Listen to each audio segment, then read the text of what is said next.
All right, so today we're going to finish up 7.4, which covered partial fractions. Okay, so we were on where you have non-repeating linear factors in your denominator. So let's say, for example, if you wanted to evaluate the integral of 5x plus 1 divided by 6x squared plus 7x minus 3.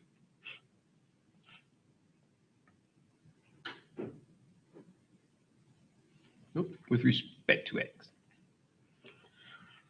Excuse me.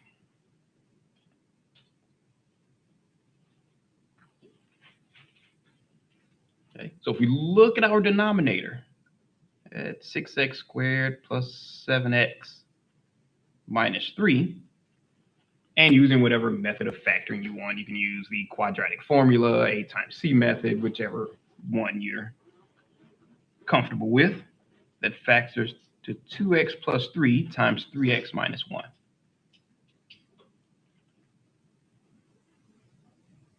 Okay, they're non-repeating, they're both linear.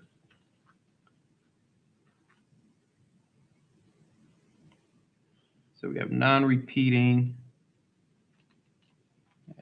Clean that up a little.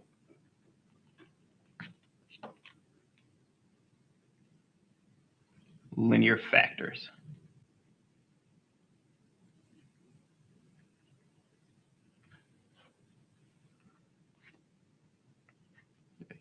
And when you have those non-repeating linear factors in your denominator, then that means you can rewrite the integral of 5x plus 1 divided by 6x squared plus 7x minus 3. Actually, we don't even need that just yet. We're just worried about the fraction for right now.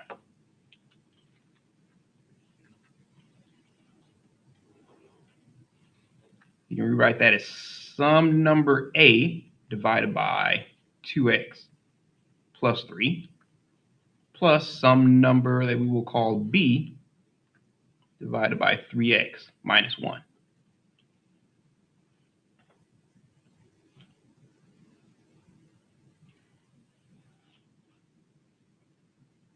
Okay. So first thing we have to do is get a common denominator. So that 5x plus 1, we'll go ahead and factor that to 2x plus 3 times 3x minus 1 is equal to a divided by 2x plus 3. Okay. And to get a common denominator, we're going to have to multiply this by 3x minus 1 divided by 3x minus 1.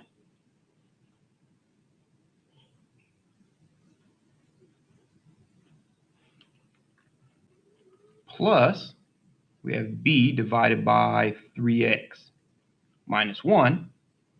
Get our common denominator, we're going to have to multiply this by 2x plus 3 divided by 2x plus 3.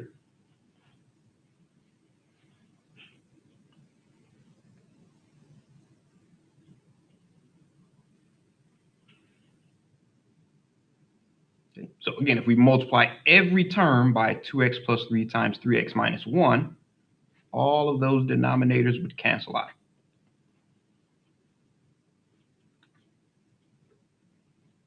So that gives us 5x plus 1 is equal to a times 3x minus 1 plus b times 2x plus 3.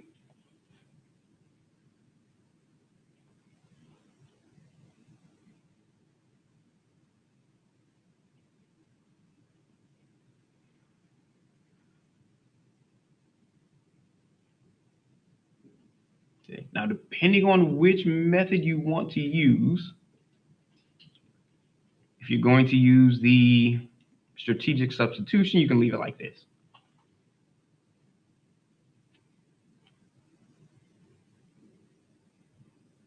Okay. But if you're going to match up coefficients, then you'd have to distribute the A, distribute the B, combine your x terms, and combine your constant terms. Okay. Me, I'll just go ahead and use the strategic substitution.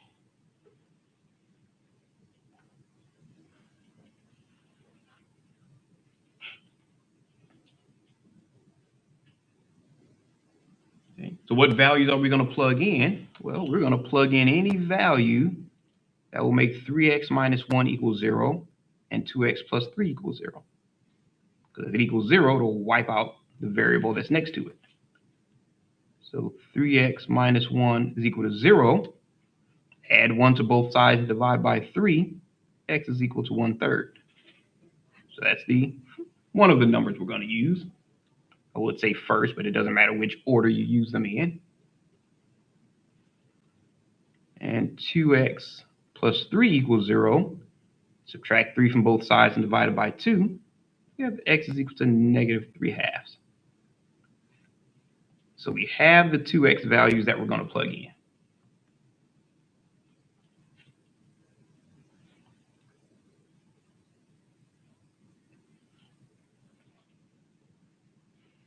Okay, so what if we let x equal 1/3?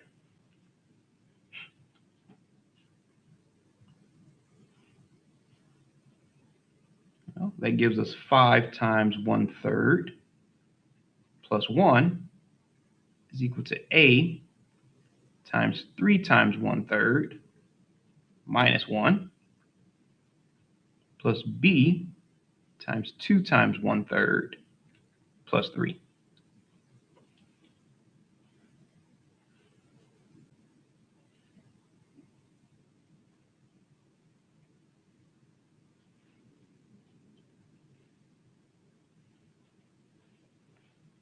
Well, 3 times 1/3 is just 1, and 1 times 1 is 0, so that term disappears.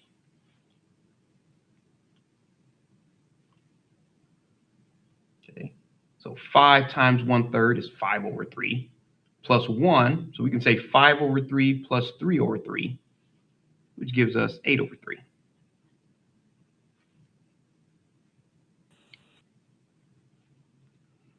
Which equals, you have 2/3 plus 3/3, 3/1, so 2/3 plus 3.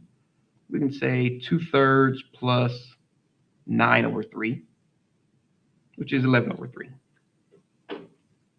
So 11/3 times b.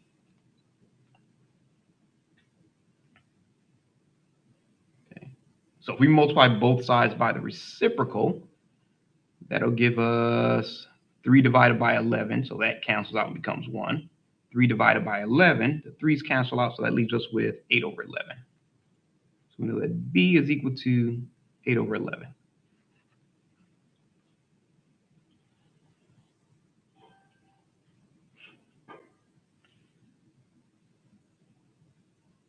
Okay, so now we let x equal -3/2.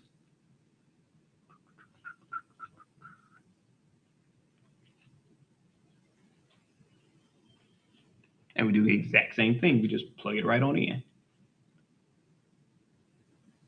So that's 5 times -3/2 plus 1 is equal to a times 3 times -3/2 minus 1 plus b times 2 times -3/2 plus 3.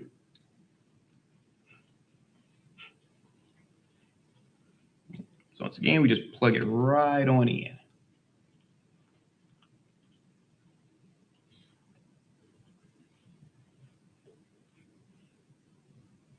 Okay, so 5 times -3/2 is -15/2. So -15/2 plus 2/2 is -13/2.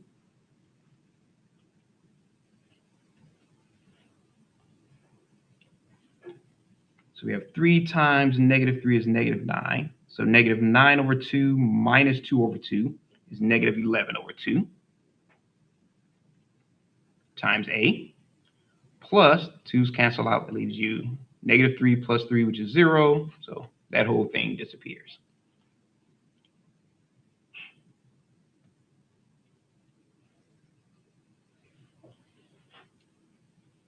Okay. So if we multiply both sides by negative 2 over 11,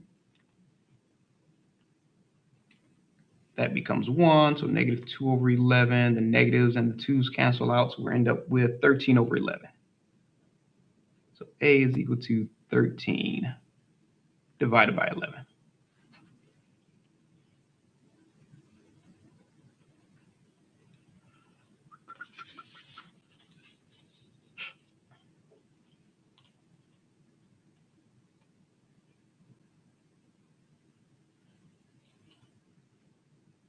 Okay, so now we can replace A and B in our partial fractions.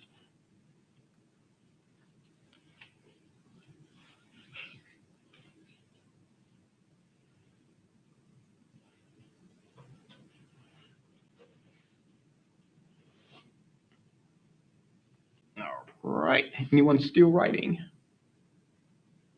Okay.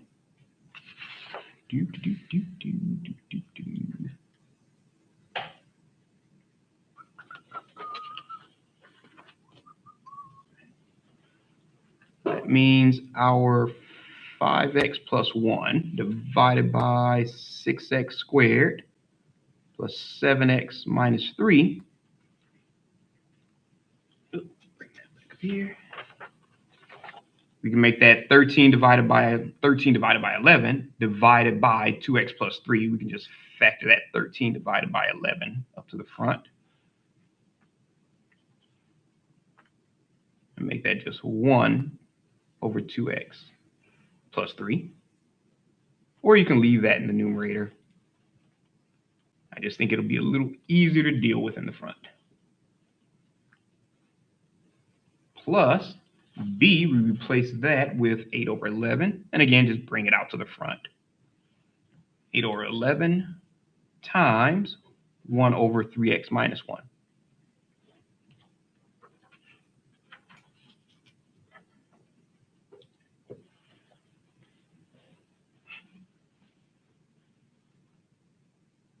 Okay, so now we can just go ahead and integrate the right side. So the integral of 5x plus 1 divided by 6x squared plus 7x minus 3 with respect to x is equal to 13 divided by 11 times the integral of 1 divided by 2x plus 3 plus 8 divided by 11 times the integral of 1 divided by 3x minus 1 with respect to x. I always forget my respect to x. And with respect to x. There we go.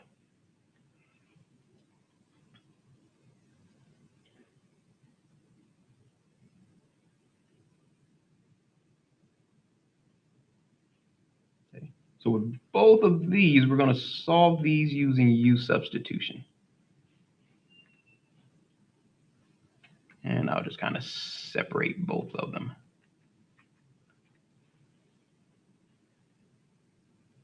Okay, so with this one, we're going to let, and just to avoid confusion, I'll say u number 1 equal 2x plus 3. Which means the derivative of u number 1 is going to equal 2 dx. Divide both sides by 2. And derivative of u number 1 divided by 2 is equal to dx. So we have our u and du. Do the same thing here. We'll let our u number 2 equal 3x minus 1.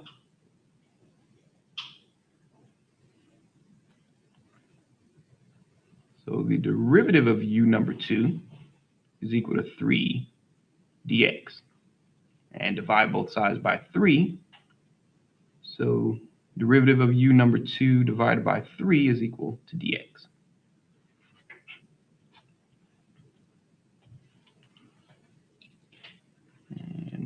a little bit.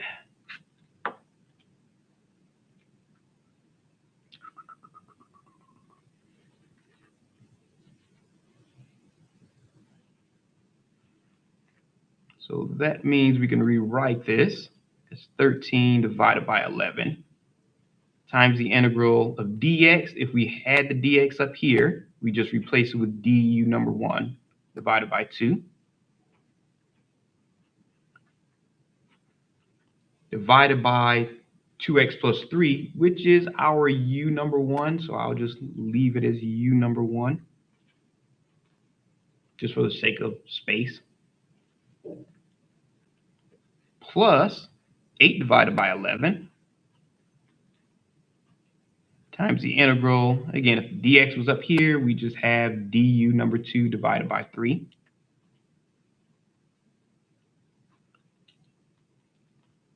And I'll make that a little smaller.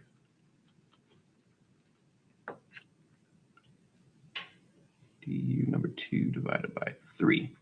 And that divided by 3x minus 1, which is our u number 2.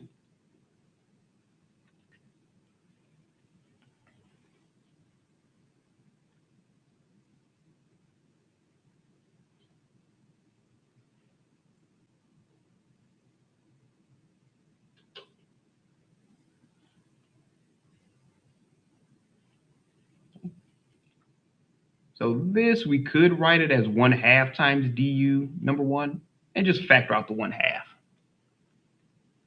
So that 13 over 11, we're going to factor out that 1/2 times the integral of du number 1 divided by u number 1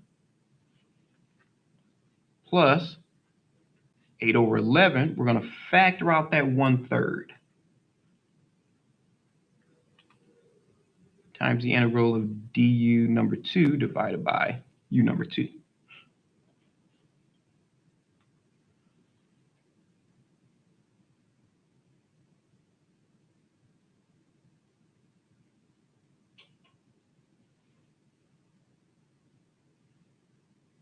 Okay. Well, we know the derivative, not derivative, the integral of du divided by u is just the natural log of u. So if we go ahead and multiply these two together, we get 13 divided by 22. And this integral here is just the natural log of u number 1.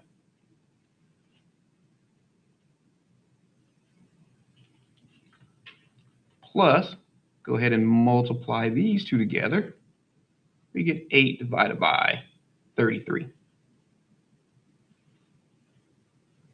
And this integral is just the natural log of u number 2 plus c.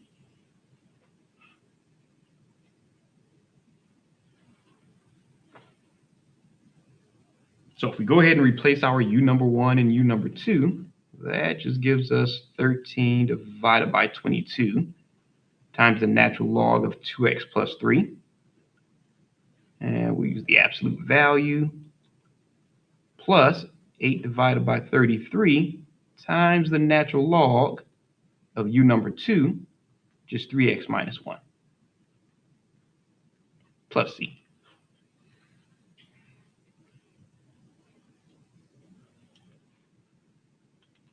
And I'll write a little note here.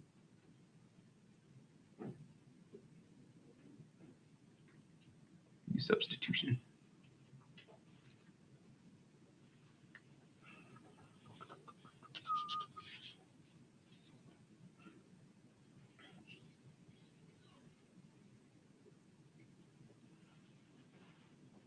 All right. Any questions on that one?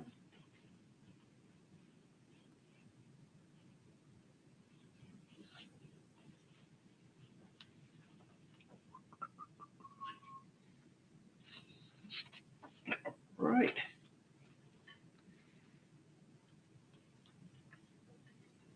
So let's say if we wanted to find the value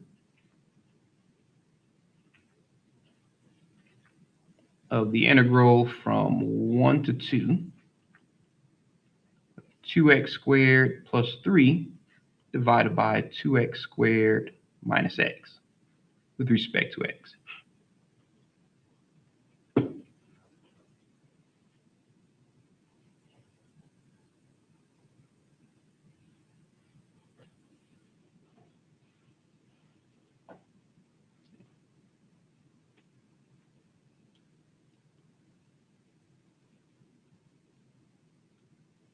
Okay, so we know that from 1 to 2, x equals 1 to x equals 2, the numerator is larger than the denominator. So this is an improper fraction. Oop, move that up a little.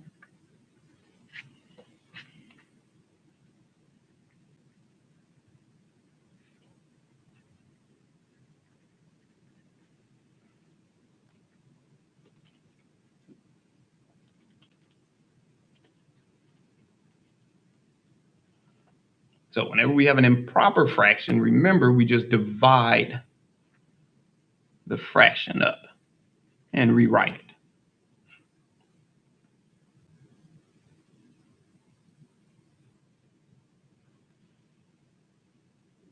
Okay, so our numerator has to be in descending order. So 2x squared plus 3, we have to rewrite that as 2x squared. We have to have a term of x. Since we have x to the second power, we have to have an x to the first power, then a constant. So we write 0 times x to hold that place, plus 3. Okay, because our exponents must be in descending order.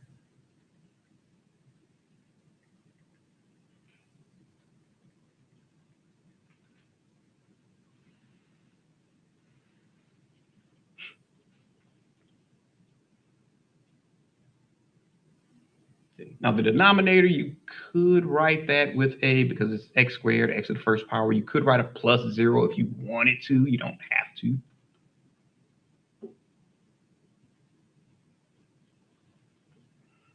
So we're just going to divide that fraction. So that gives us 2x squared plus 3, plus 0x plus 3. Divided by 2x squared minus x. And again, adding plus 0 really isn't necessary for your divisor.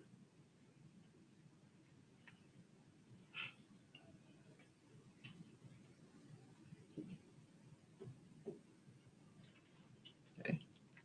So now we want to focus on this first term. What number times 2x squared will give us 2x squared? Well, that'll be 1. So now we multiply this 1 by both of those terms. So 1 times 2x squared is 2x squared. 1 times x is negative x. And like with any other division problem, we subtract.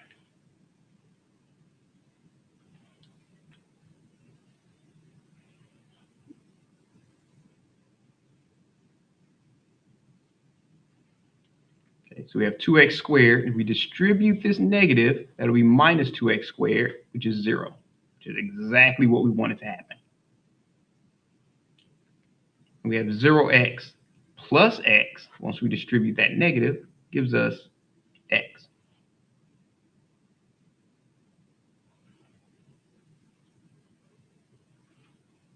Okay. Just like with the regular division, once you're done subtracting, you bring down the next value. So we bring down the plus 3.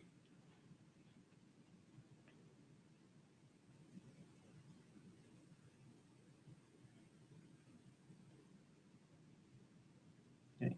So this one, this is our remainder, because then all we'll be doing is multiplying values of x, and we don't need values of x up there, because x squared minus x won't go into x plus 3.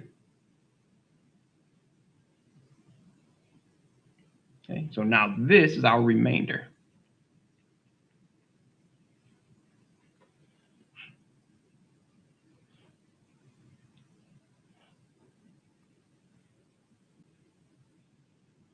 Okay, so that means we can rewrite our 2x squared plus 3 divided by, we can go ahead and factor an x out of both of those terms.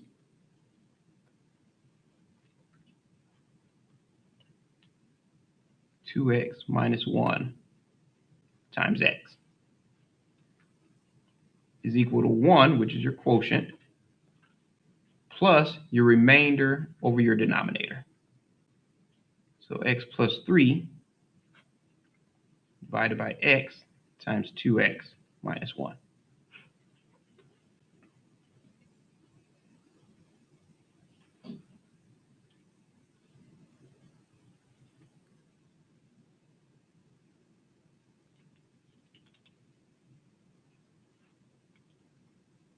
Okay.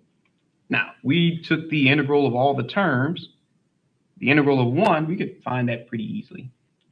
But this one,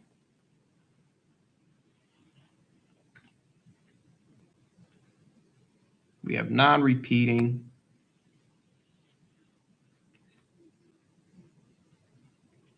linear factors.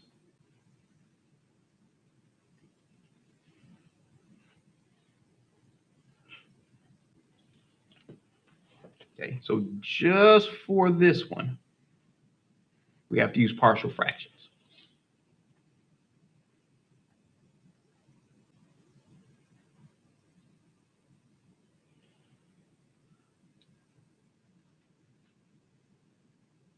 So we know that if we take our x plus 3 divided by x times 2x minus 1, since they're non-repeating distinct linear factors, we know it's going to be some number a divided by x plus some number b divided by 2x minus 1.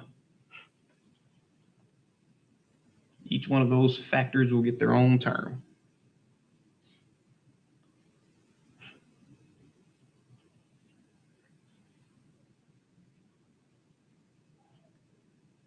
Okay. So again, we need to have common denominators all the way across. So that x plus 3 divided by x times 2x minus 1 is equal to a divided by x, but we're going to multiply that by 2x minus 1 divided by 2x minus 1.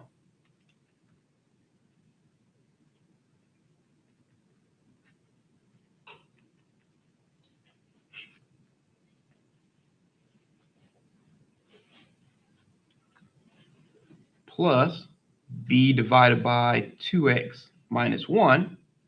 Well, to get our common denominator, we have to multiply that by x divided by x.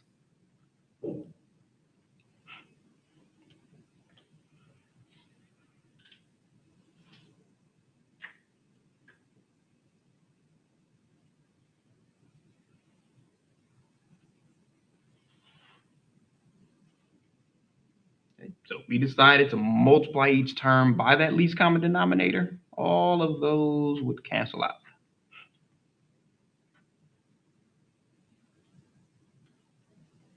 So if x plus 3 is equal to a times 2x minus 1, I'll say 2x minus 1a, plus b times x.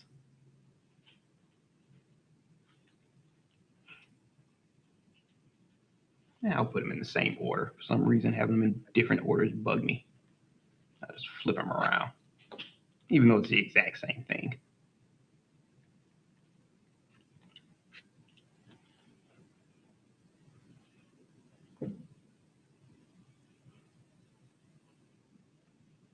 Okay. So again, if we wanted to, we could use the first method that we had yesterday and distribute the a, so we could have 2ax plus bx, and then factor an x out, and we have x times 2a plus b has to equal 1.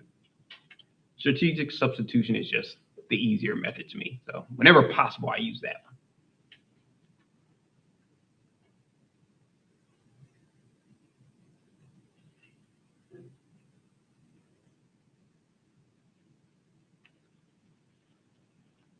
one. Okay. So we know that the first value is x is equal to 0.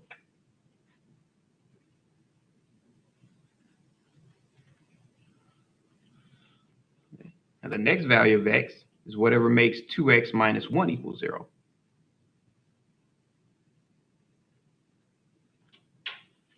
So we add 1 and divide by 2, so we know that x will equal 1/2.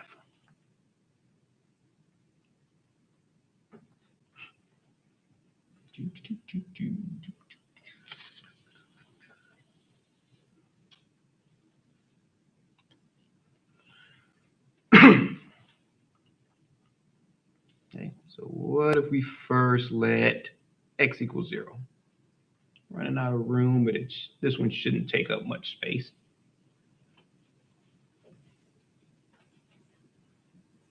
Okay, so if we plug it in here, we'll have 0 plus 3 is equal to a times 2 times 0 minus 1 plus b times 0.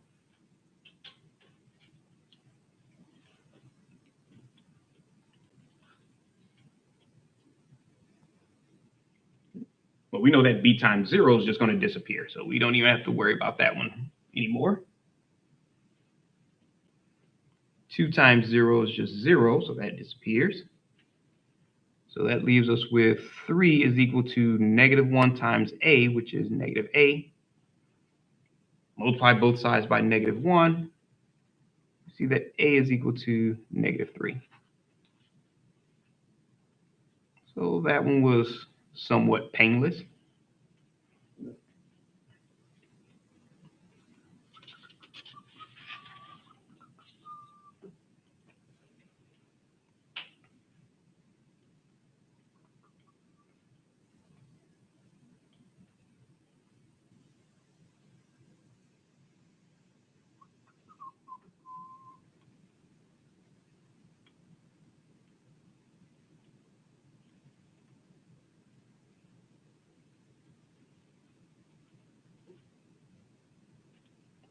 All right. So now we let x equal 1/2. There we go.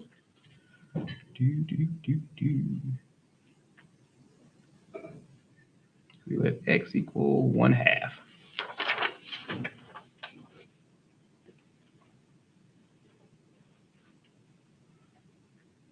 So that gives us 1/2 plus 3 is equal to a times 2 times 1/2 minus 1 plus b times 1/2.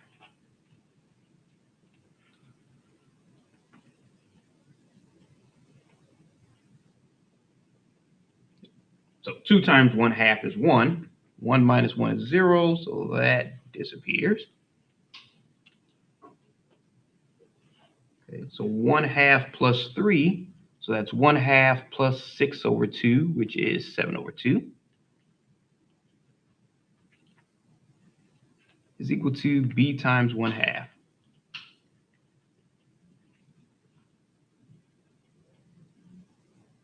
So if we multiply both sides by 2, we just end up with b is equal to 7. And we already know from the previous page, a is equal to negative 3.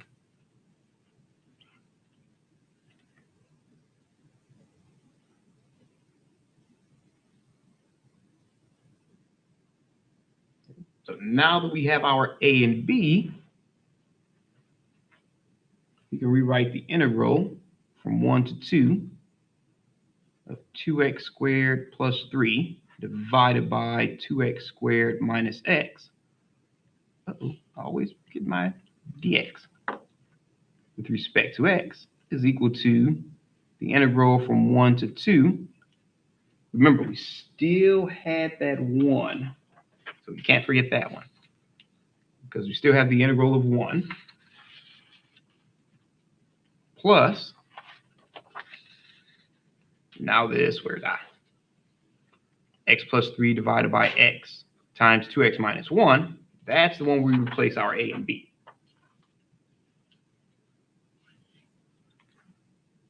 So our a is negative 3, so that's negative 3 divided by x plus b is equal to 7. That's 7 divided by 2x minus 1 with respect to x.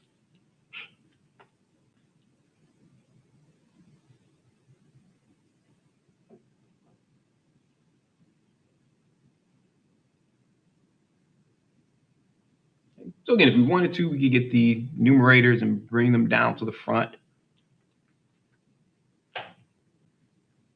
You don't have to. I'm just going to rewrite it because sometimes it's just easier to visualize. So we have -3 times 1 over x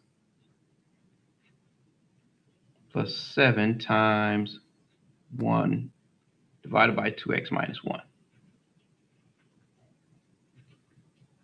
with respect to x.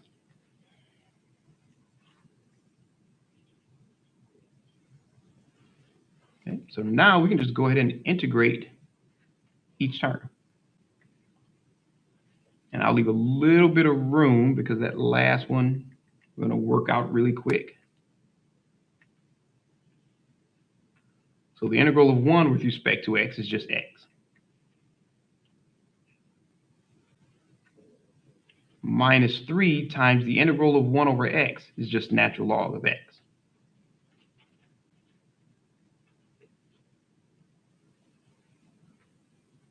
Plus 7 times the integral of 1 divided by 2x minus 1. Just using u substitution, u is equal, get that a little more room, 2x minus 1, and du divided by 2 is equal to dx.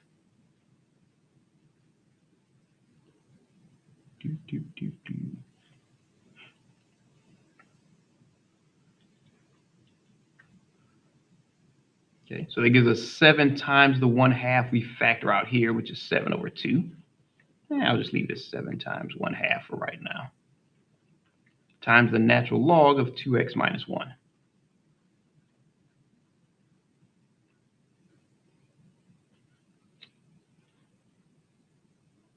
And that's from x equals 1 to x equals 2.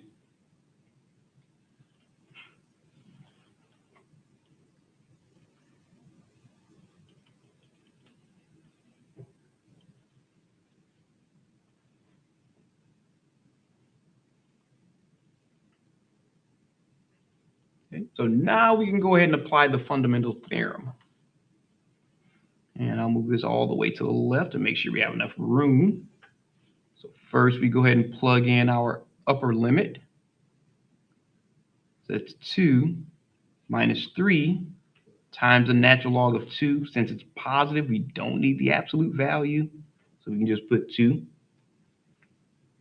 plus 7 times 1/2 is 7 over 2 times the natural log of 2 times 2 minus 1, which is 4.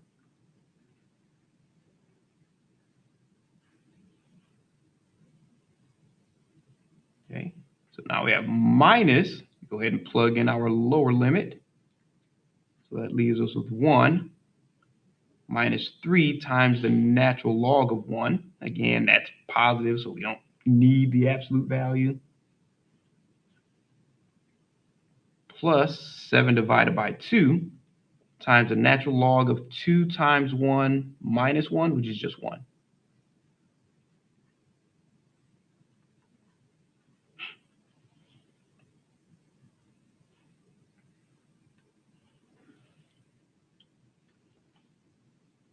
Yes. For the 7/2 natural log of 4, should it be the natural log of 3 because it's 2x minus 1, so 4 minus 1? For which one were you looking at when I plugged in the 1? No, when you plug in the 2, yes. It should be 4 minus 1 for 3, but you have 7/2 natural log of 4. Oh, yeah, thank you. Don't know how that slipped by me.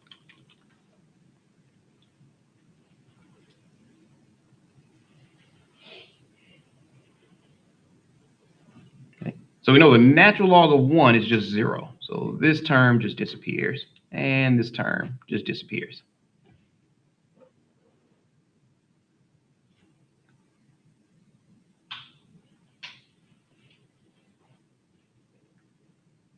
Okay, so that leaves us with 2 minus 3 times the natural log of 2 plus 7 over 2 times the natural log of 3. And the 1 is the only term that didn't disappear, so that's just minus 1.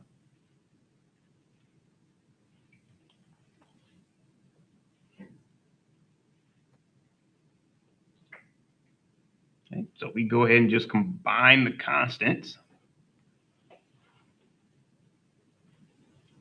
2 minus 1 is just 1, so that's 1 minus 3 times the natural log of 2 plus 7 over 2 times the natural log of 3, which would be your exact answer if they want the exact answer.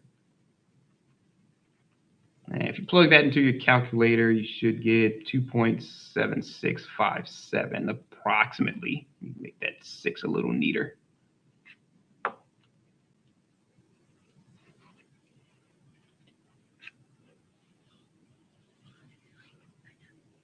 Right, so that would be your answer.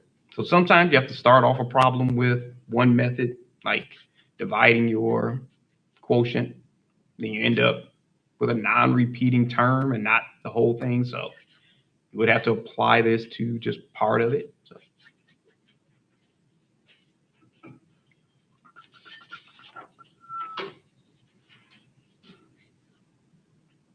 All right, any questions on that one?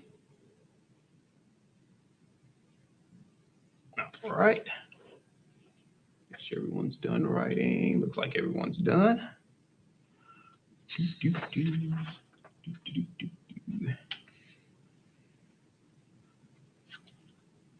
Okay. So what if you have a rational function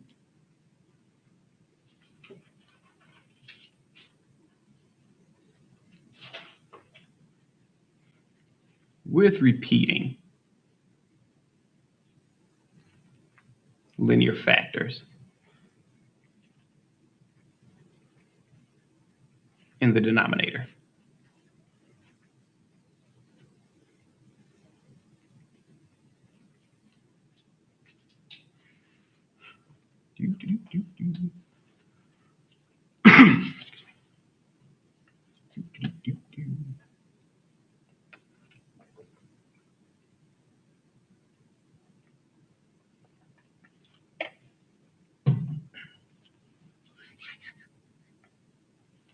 So what if we let our function f of x represents a rational function with a numerator of p of x and denominator of q of x,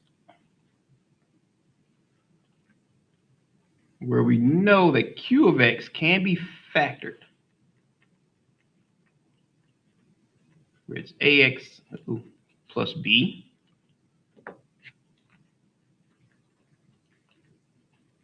times ax plus b, and we don't know how many times it's going to multiply out, but we know at some point it has some finite number of factors. And bring that down a little.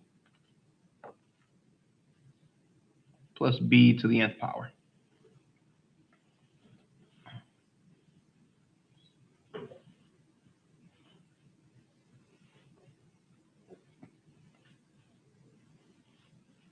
Okay, so they're all linear, they're all repeating. Then that means we can rewrite our p of x divided by q of x as a number 1 divided by ax plus b plus a number 2 divided by ax plus b squared plus a number 3 divided by ax plus b to the third power. And it keeps on going till you finally reach your finite number of factors.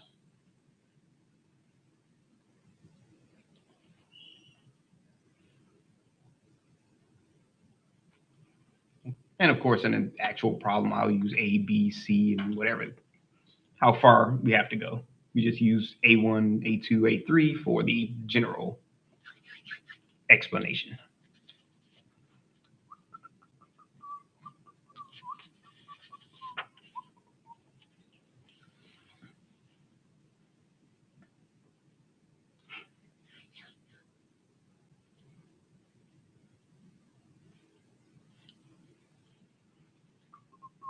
All right.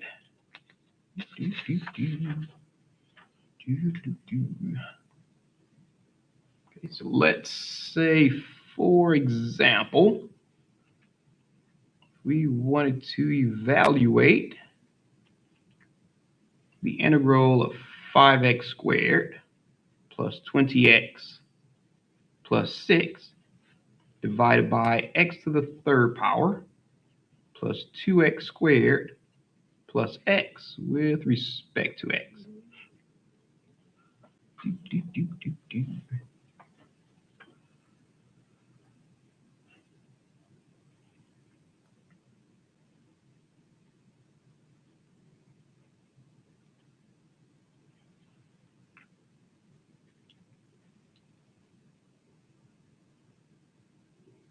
Okay, so if we look at that denominator, x to the third power plus 2x squared plus x, we can actually factor an x out of each term. So that's just x times x squared plus 2x plus 1.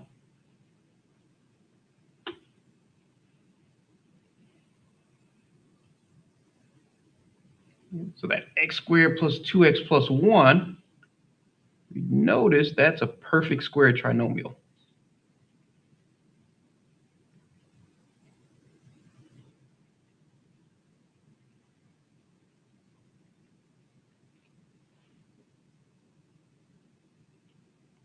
Which means we could rewrite this as x times x plus 1 squared.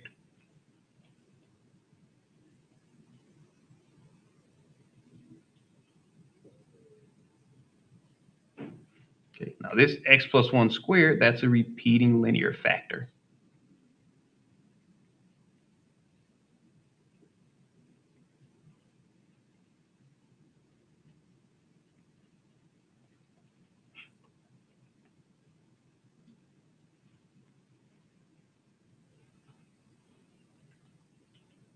Okay, so we can rewrite the integral of 5x squared. No, I don't even need the integral. Why do I want to write the integral so bad? We do the integral last. 5x squared plus 20x plus 6 divided by, and we'll write out the factored version of it, x times x plus 1 squared.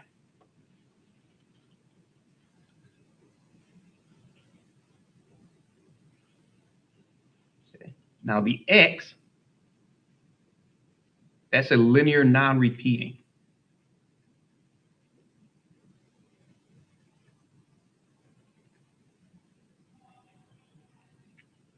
So we can just write that as a over x. Whereas the x plus 1 squared, that's a linear repeating.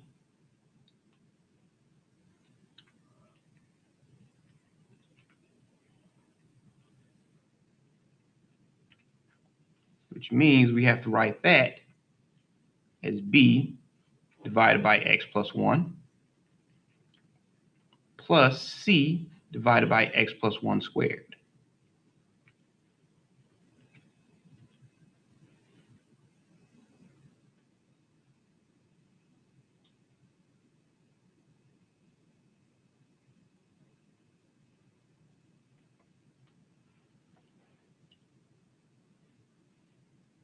Okay, so we have to get all of these to have the same denominator. We need a common denominator. And let me kind of separate that with a little box over it.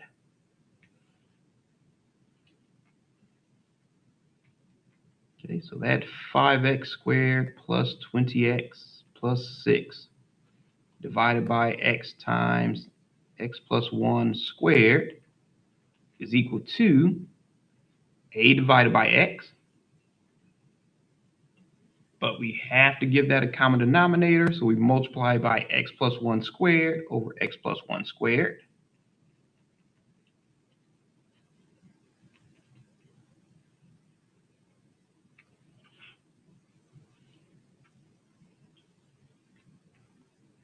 Plus b divided by x plus 1.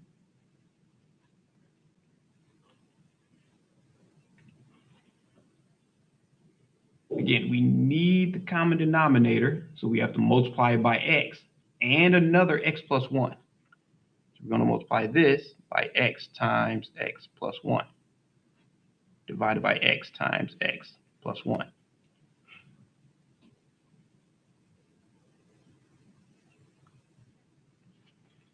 Okay.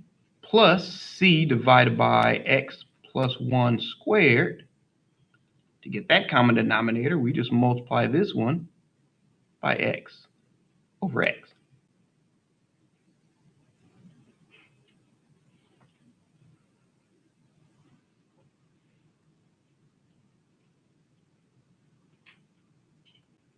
So again, we multiplied all of those terms by that least common denominator, well, by the common denominator.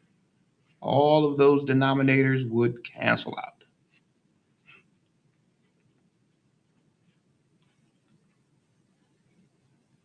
So we have 5x squared plus 20x plus 6 is equal to a times x plus 1 squared plus b times x.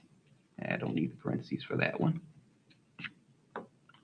Times x plus 1 plus c times x.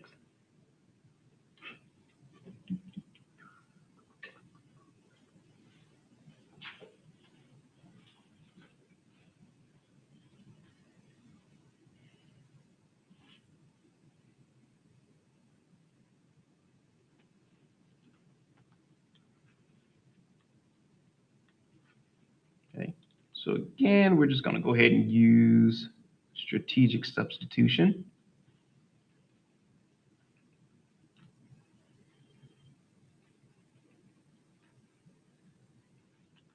We know that x would have to equal 0, and x plus 1 is equal to 0, which means that x will equal -1.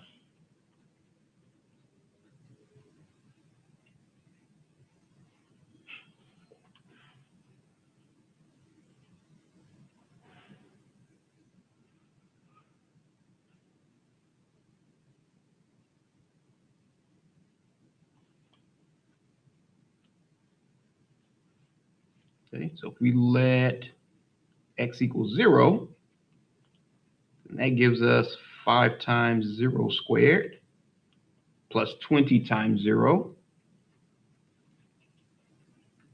plus 6 is equal to a times 0 plus 1 squared plus b times 0 plus 1 plus c times 0.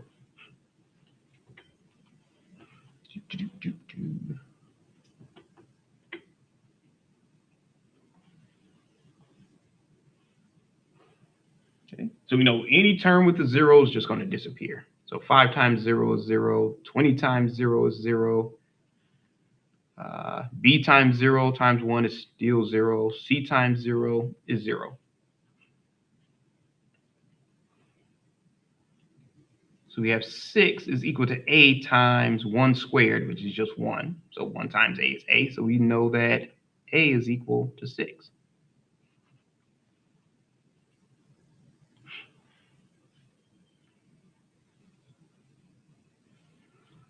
Okay, so now we let x equal -1.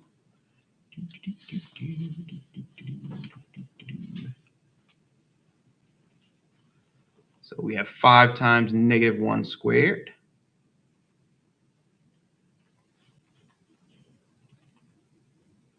plus 20 times -1 plus 6 is equal to a times -1 plus 1 squared.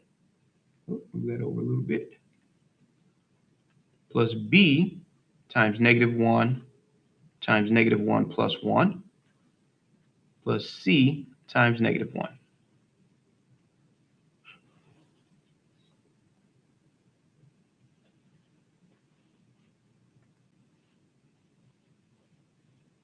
Okay, so -1 plus 1 is 0, so this term disappears. -1 plus 1 here also, so this one disappears.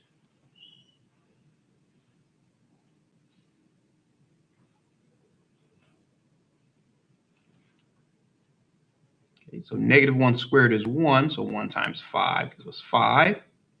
Minus 20 plus 6 is equal to negative c.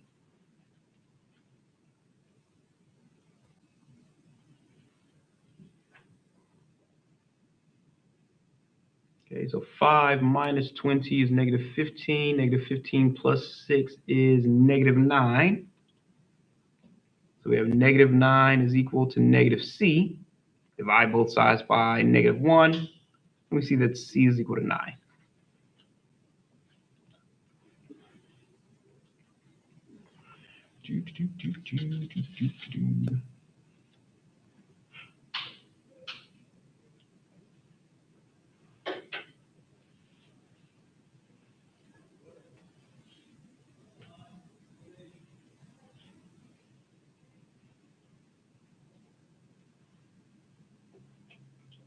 Okay, so we can see here that we can't pick -1 again to solve for b.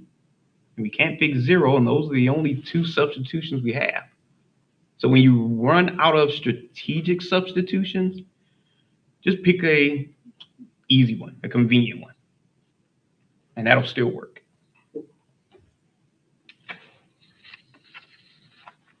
Oh, I'm sorry, you want still writing?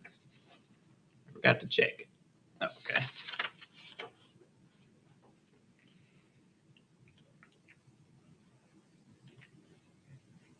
Okay. So when no more strategic substitutions are available,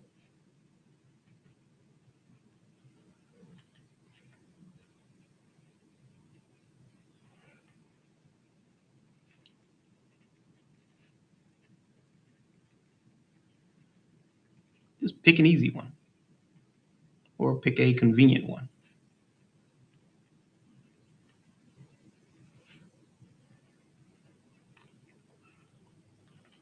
And normally my convenient pick is x equals 0, but we can't use that because that was one of these strategic substitutions. So my next easy go-to is x equals 1.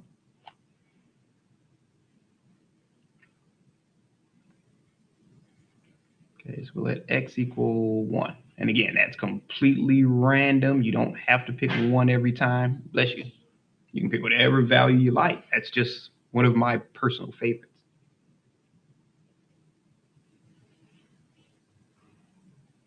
Okay. Now we're picking x is equal to 1, but we also know that a is equal to 6 and c is equal to 9.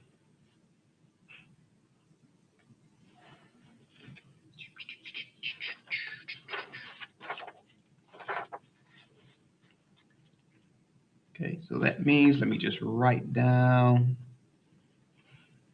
I'm just writing this down so I don't have to keep bouncing from page to page. So 5x squared plus 20x plus 6 is equal to a times x plus 1 squared plus bx times x plus 1 plus c times x.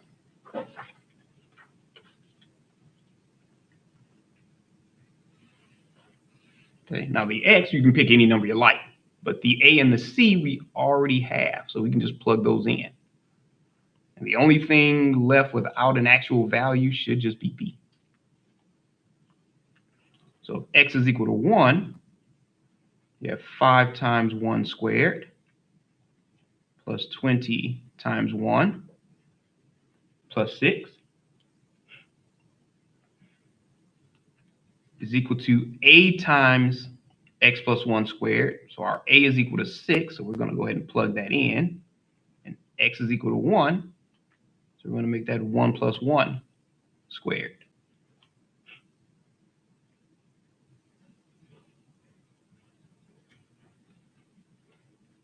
Plus b times 1 times 1 plus 1.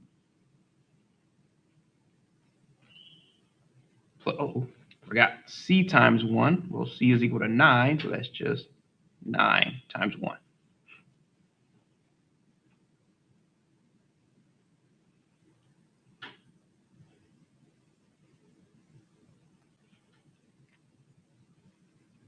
Okay, so we have 5 plus 20 plus 6 is equal to 6 times 2 squared. Well, 2 squared is 4. 6 times 4 is 24.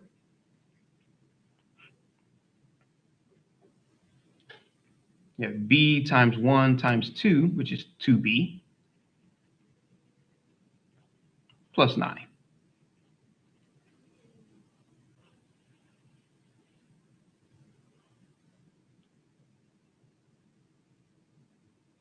So again, all the other variables are accounted for. We just have b, and we can solve for that.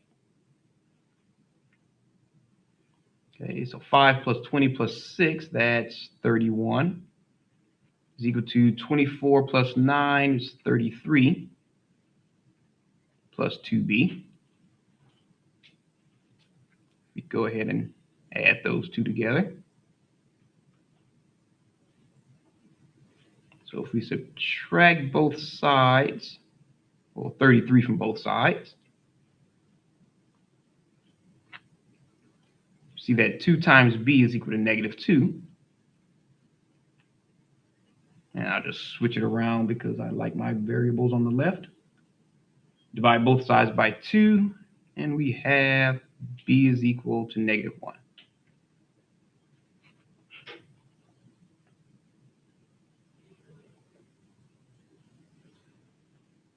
Okay.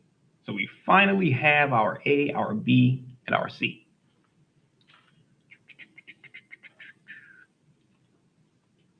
And I'll just separate that a little bit. So that means our integral of 5x squared, sure,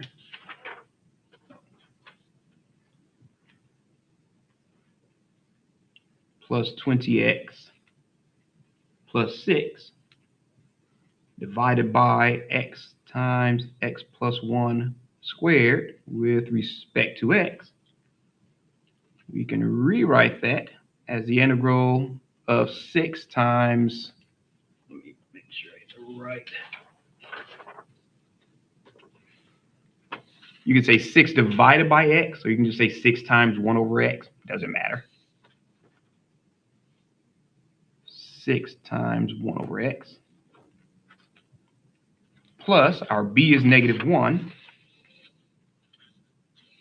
So we can write that as negative 1 divided by x plus 1, or just negative 1 over x plus 1.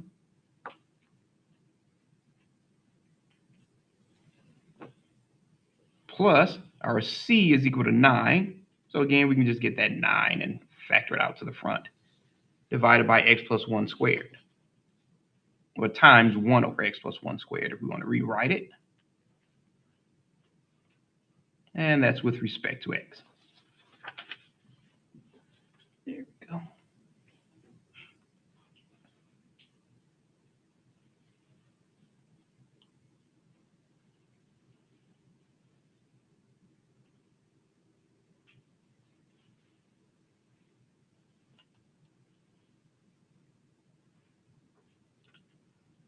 Okay, let me move that over a little bit to the left to make sure I have enough room. Okay, so we go ahead and integrate each term. So we know that we have 6 times the integral of 1 divided by x is just the natural log of x. So 6 times the natural log of x.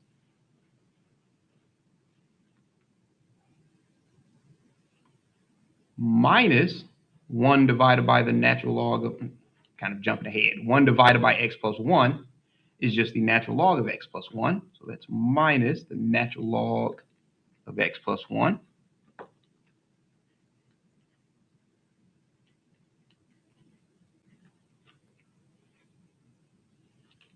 Plus 9 times 1 divided by x plus 1 squared. That one, I'll solve that over here, kind of out of the way.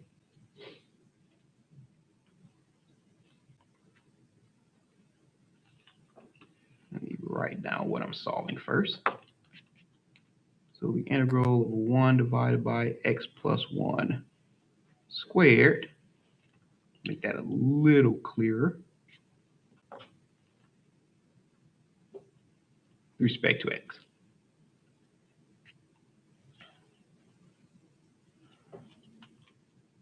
So again, using u substitution, we'll let u equal x plus 1.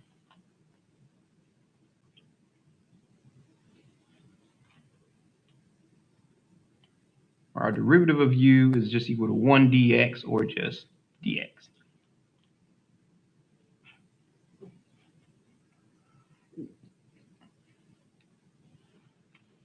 So we can rewrite that as the integral of 1 over u squared du,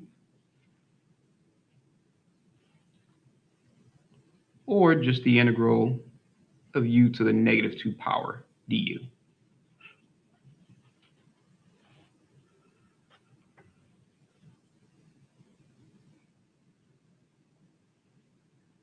So the integral of u to the negative 2 power is u to the power of negative 2 plus 1, which is negative 1, divided by negative 2 plus 1, which is negative 1, which is negative 1 over u.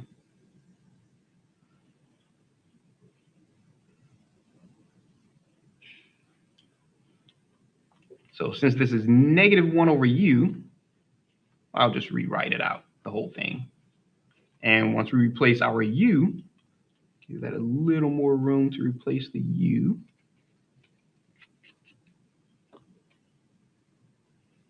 It goes negative 1 over x plus 1. So that gives us 9 times negative 1 over x plus 1. Or we can just rewrite it as 6 times the natural log of x minus the natural log of x plus 1 minus 9 over x plus 1 plus c.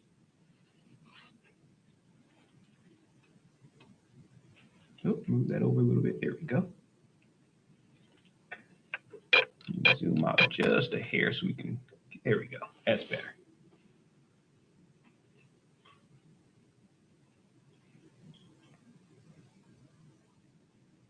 All right. Any questions on that one?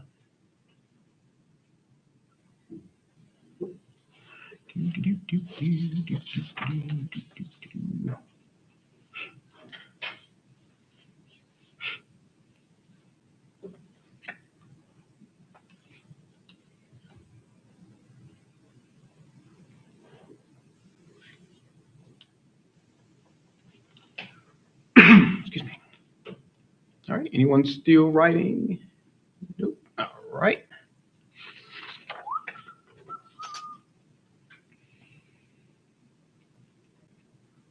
Okay. So what if we wanted to evaluate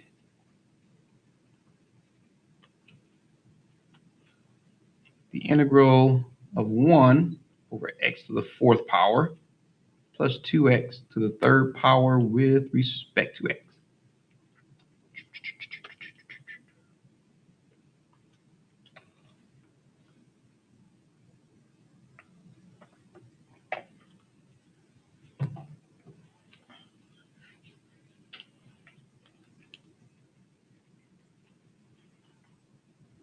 Okay. So again, first thing we're going to do is look at that denominator. We have x to the 4th power plus 2x to the 3rd power.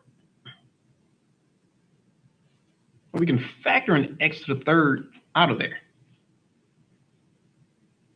And that just leaves us with x plus 2.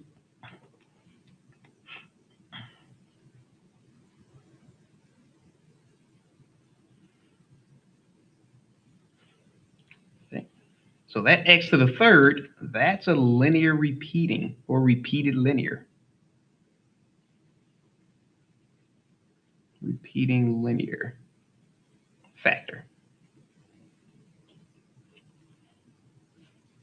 Where this x plus 2 is a non-repeating or distinct linear factor.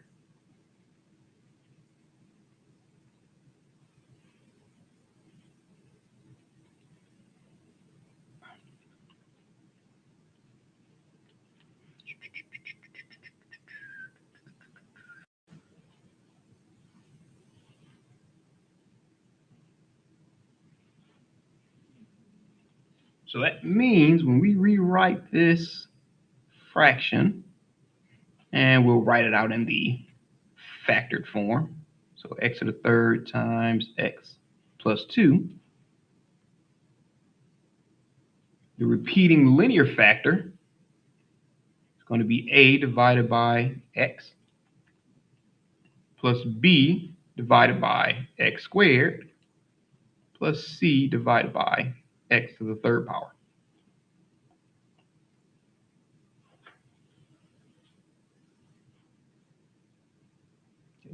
And our distinct linear factor just gets d divided by x plus 2.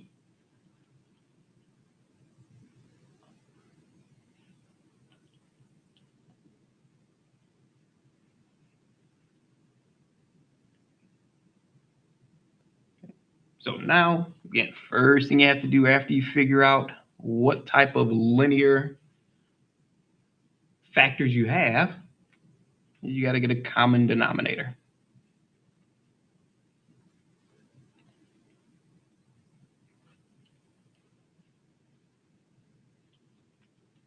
Okay, so let me make sure I have enough room. I'm going to make my arrow small. So 1 divided by x to the third power times x plus 2. That a divided by x, we have to multiply that by x plus 2 over x plus 2, and x squared. So x squared, x plus 2, divided by x squared times x plus 2. Let's make that x to the third a little clearer.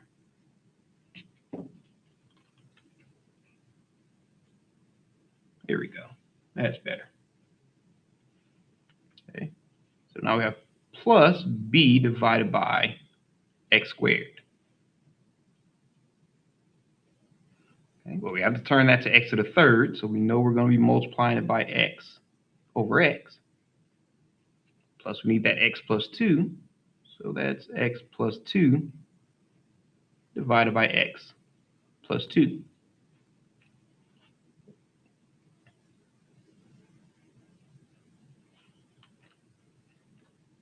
Plus c divided by x to the third power. The only thing missing there is an x plus 2. So we multiply this one by x plus 2 over x plus 2. And that d divided by x plus 2, the only thing missing is the x to the third power. D divided by x plus 2, multiply that by x to the third power over x to the third power.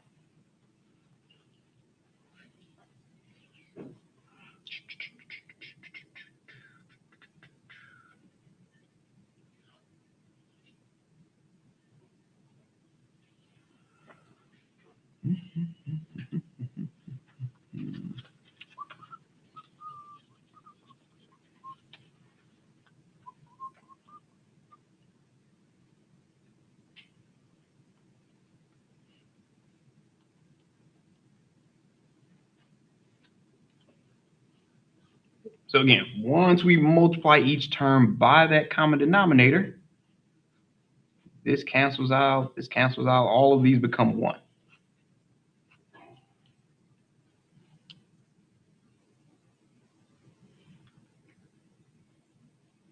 So we have 1 is equal to ax squared times x plus 2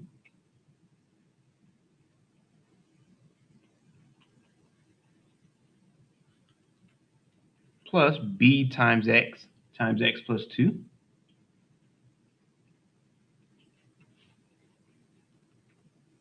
plus c times x plus 2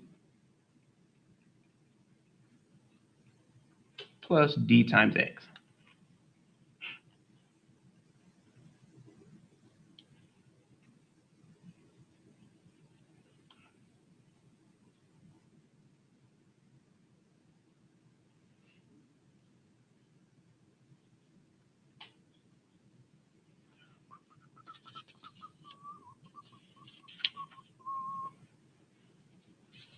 Okay, so we know that this one, we're not going to be able to use strategic substitution for all of them, but we can use it for part of it.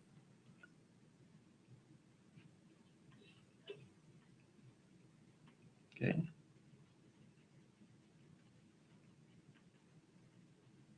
That's the one drawback to strategic substitution is when you have repeating linear denominators, you have to look for alternative ways to finish the problem. It'll get you started. You just have to finish it using other methods. Okay, so we know that we can let x equal 0 because that'll get rid of the d, the b, and the a.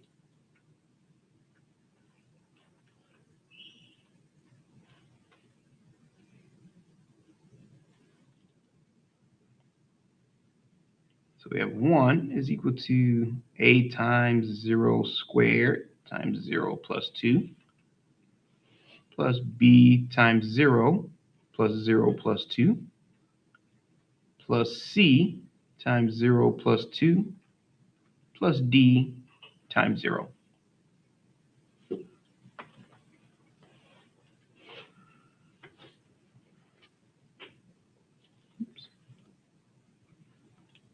Okay, you know this a times 0 is 0, b times 0 is 0, d times 0 is 0, so all those disappear.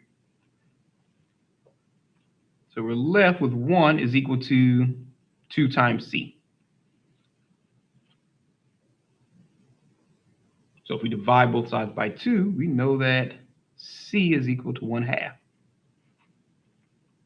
So that's 1 down.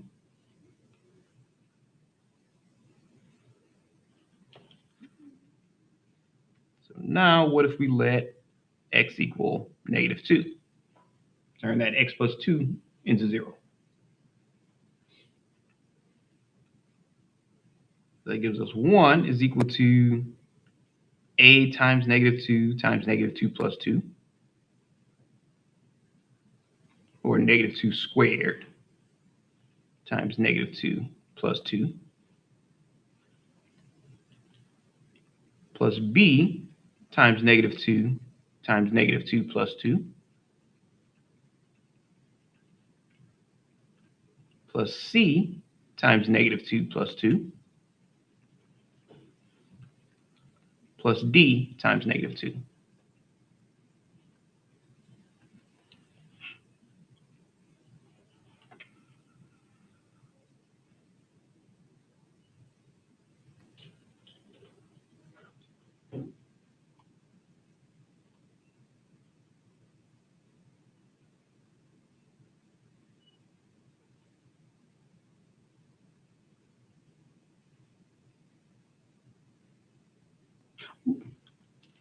I'm glad I spotted this. It should be d times x to the third. I didn't notice it because it didn't make a difference before now, but that -2 to the third power would have made that difference. So that should have been x to the third, not just x. Sorry about that.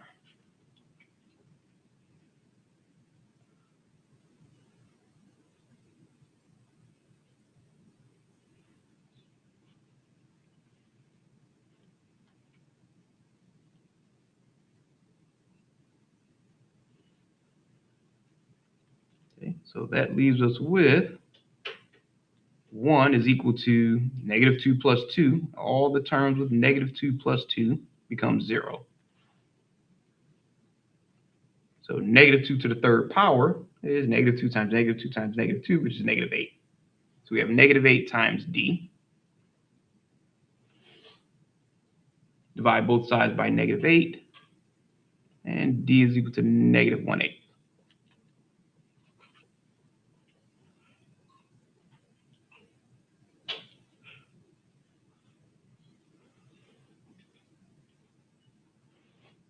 Okay. Now with this one, we don't just have one variable left we have to solve for. We have 2, which plugging in random convenient numbers won't really help us much.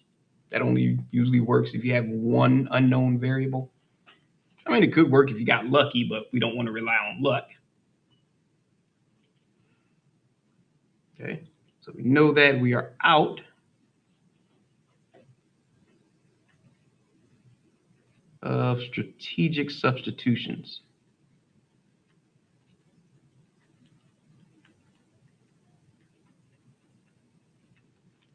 Okay, so if we're out of strategic substitutions, we can just use equation of, you guys could say equation of terms or equating coefficients.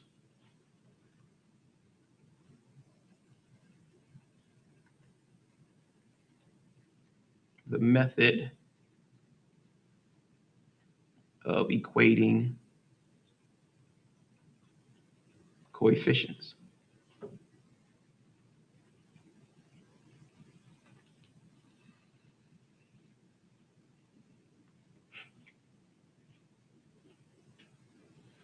And we'll start that on the next page.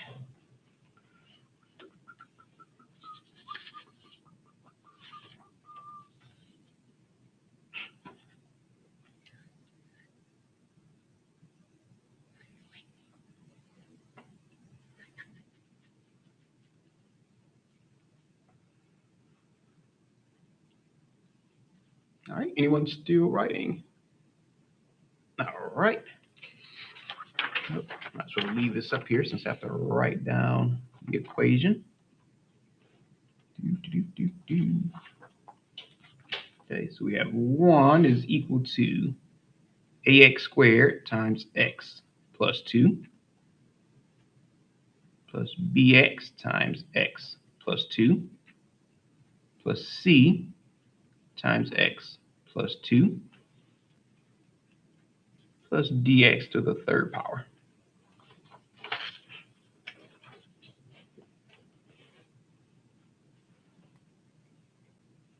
Okay, so first thing we have to do is get rid of those parentheses. So we distribute the ax squared, the bx, the c, and dx to the third. That's just there. So we don't have to distribute anything for that one.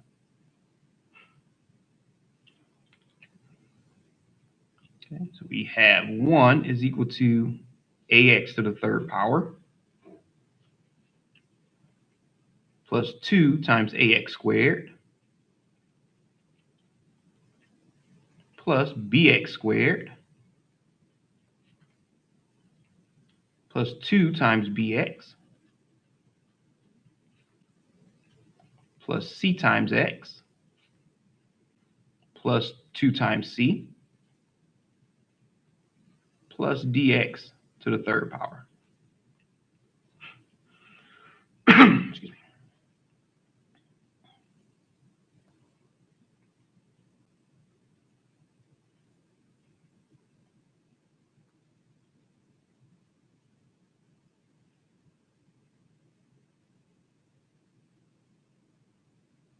Okay. So from here, what we're going to do is we're going to combine all of our common terms. And just to make it a little easier to follow, I'm going to rewrite these or put them in a different order. So you have ax to the third power plus dx to the third power. And these two are already next to each other, so we don't have to do anything there. 2ax squared plus bx squared. Same thing here. These two are already next to each other, the two x terms. So plus 2 times bx plus c times x. And the 2c, that's just by itself. There's nothing else you can really combine with that one, since it has no x term or x factor.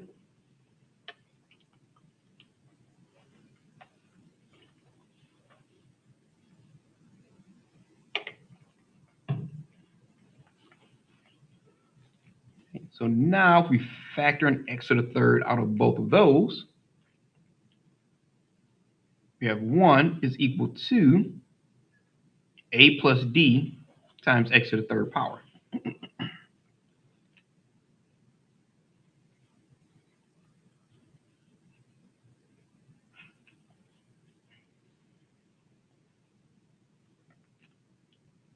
Plus, factor an x squared out of both of those, I'll put the x squared on the right side of it.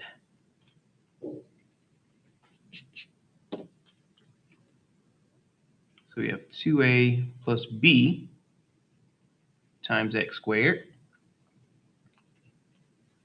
plus, we do the same thing here, we factor out our x.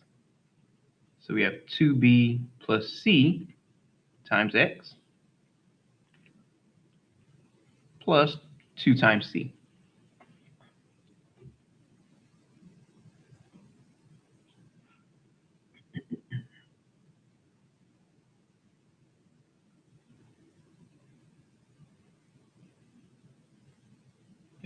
So from here, we have to compare our coefficients to make sure they're equivalent. Okay. But the only problem is we have an x to the third power term over here, but we don't have an x to the third power term over there. Same with x squared and x. But we can easily fix that. Okay. Since we can't change the value, we can just make that 0x to the third power plus 0x squared plus 0x plus 1 is equal to a plus d times x to the third power plus 2a, give that a little more room for the parentheses, plus 2a plus b times x squared plus 2b plus c times x plus 2c.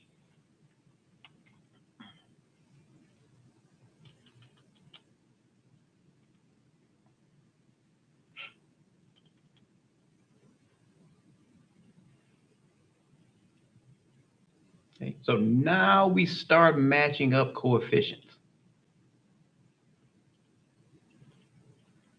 You know, for the x to the third power term, for this to be equivalent, a plus d would have to equal 0.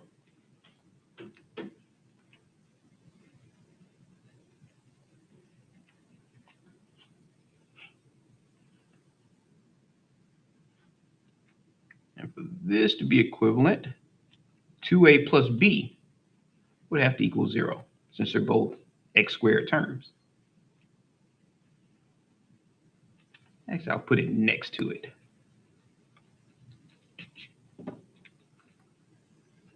Two a plus b would have to equal 0. Okay, same thing with 2b plus c. That's a term of x, that's a term of x. So 2b plus c would have to also equal 0.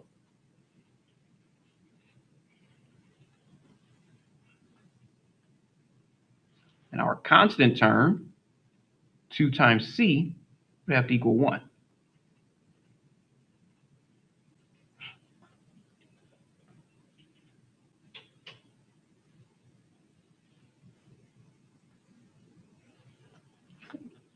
So with c, we kind of got a little bit of a head start on it because we already know that c is equal to 1/2. So we would have gotten it here anyway.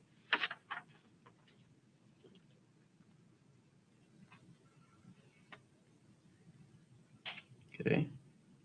So what we already know is that c is equal to 1/2, and d, where is it? D is equal to negative 1/8.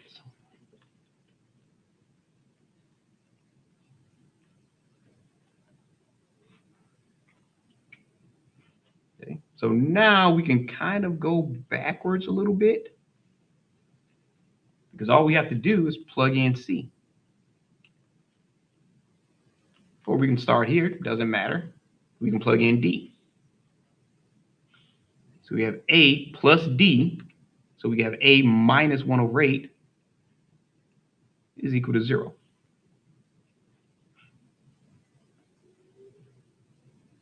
So if we add 1/8 to both sides, we know that a is equal to 1/8.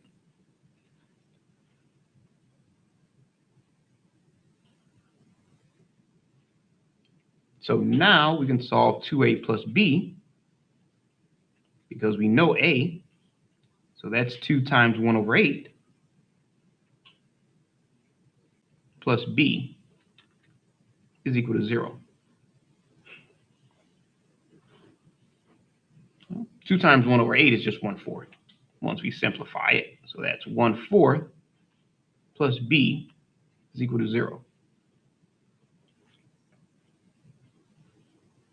So if we subtract 1/4 on both sides, we know that b is equal to negative 1/4.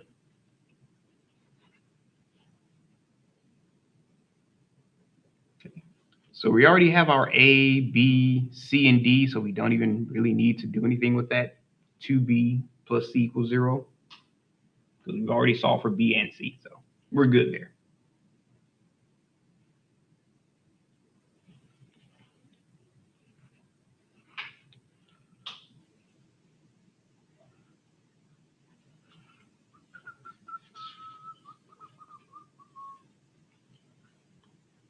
All right, so now we can finally solve it. So the integral of 1 divided by x to the third power times x plus 2 with respect to x is equal to, let me get the other page and bring that up just a little bit. Trying to leave enough room to see it. There we go. So that's the integral of a divided by x. Well, a is equal to 1 over 8. That's the integral. You can have 1 over 8 divided by x, or I'll just bring it out to the front. 1 over 8 times 1 over x.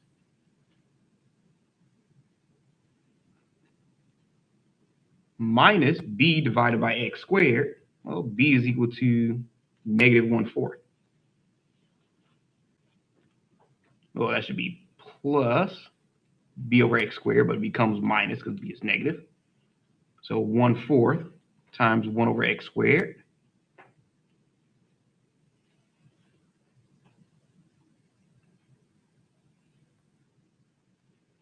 plus c divided by x to the third power. C is 1/2.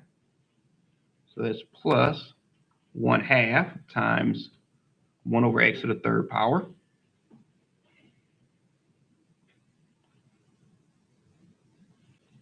plus d divided by x plus 2. D is negative 1 over 8, so that's minus 1 over 8 divided by x plus 2 is just times 1 over x plus 2, and that's with respect to x. Barely made it with enough space.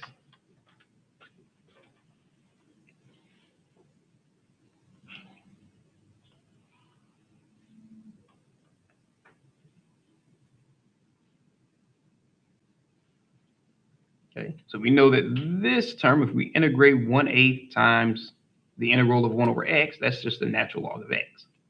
So let me move that over a little bit. So that's 1/8.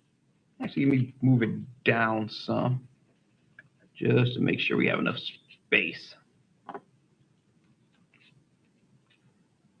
There we go.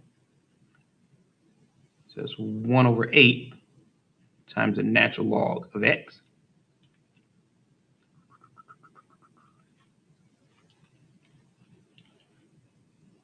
Minus 1/4 times the integral of 1 over x squared.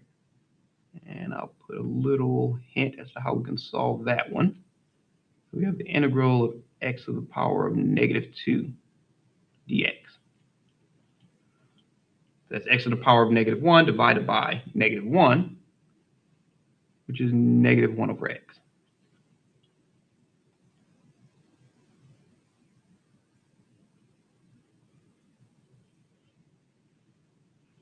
Okay, so that becomes plus, because negative 1 over x times negative 1/4 is plus 1/4 times 1 over x. We can say 1 over 4x, just to simplify it.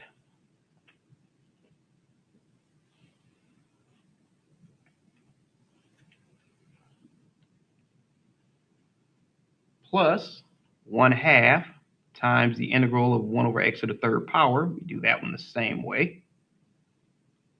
We made that the integral of x to the negative 3 with respect to x.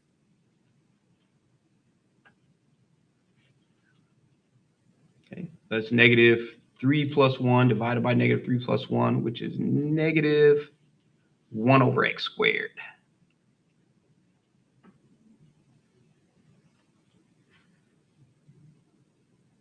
So that becomes 1/2 times negative 1 over x squared, which is negative. Oh, let me get my eraser.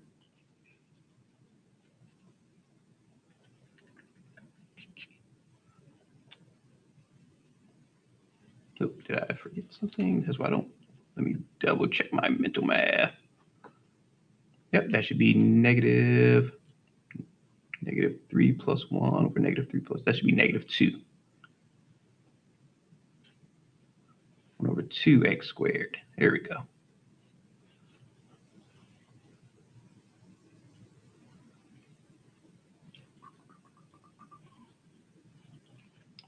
So that 1 over negative 2x squared times 1/2 is negative 1 over 4x squared.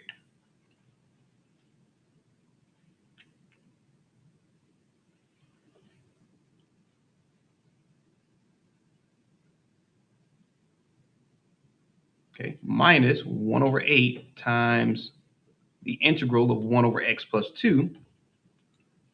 That's just minus 1 over 8 times the natural log of x plus 2 plus c. I almost forgot my plus c.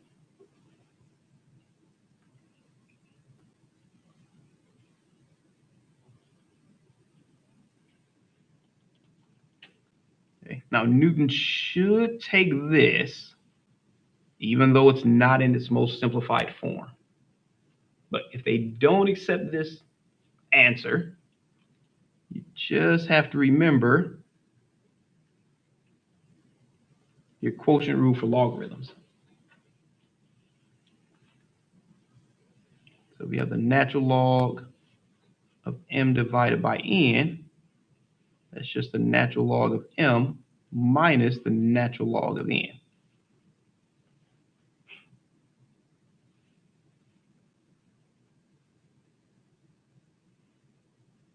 So if we kind of shuffle these around a little bit, we have these two terms that we can put next to each other and factor out a 1 over 8.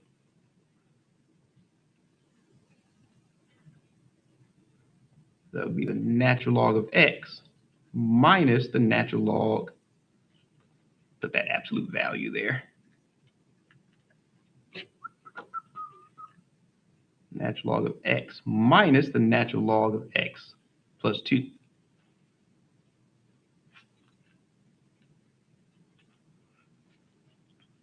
And we still have our plus 1 over 4x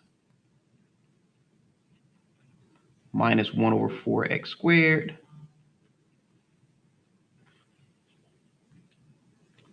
plus c.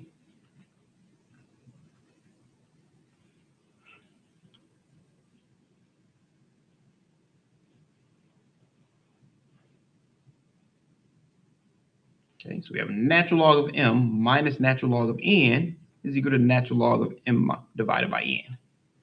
So we can actually write this as 1 over 8 times the natural log of x divided by x plus 2. And didn't really need this bracket here. Don't know why I put it there. I think out of pure instinct.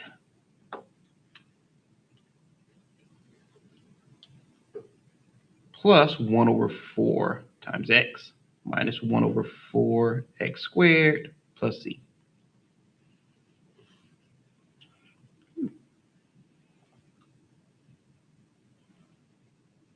So again, they should take this. I don't know how much of a stickler they are for an answer being in its complete simplest form, but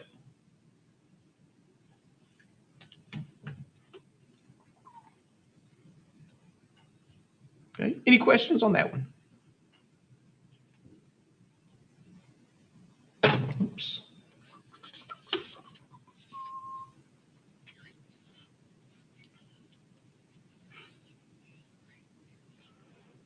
All right, anyone still writing? All right.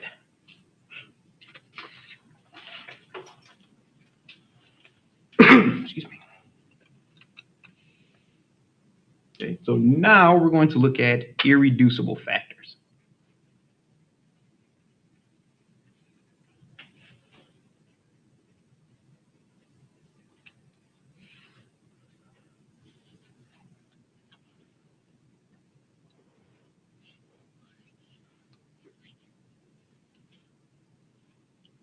Okay, so what if we let f of x equals some function p of x divided by some function q of x?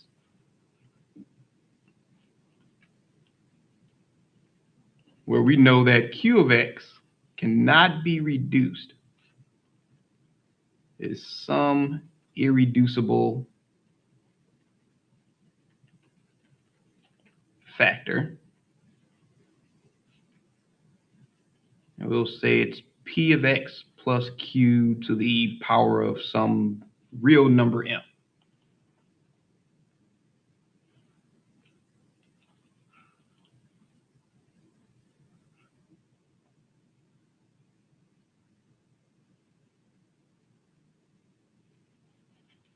Okay, now that's the case,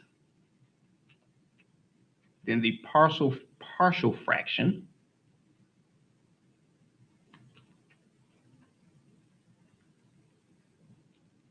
decomposition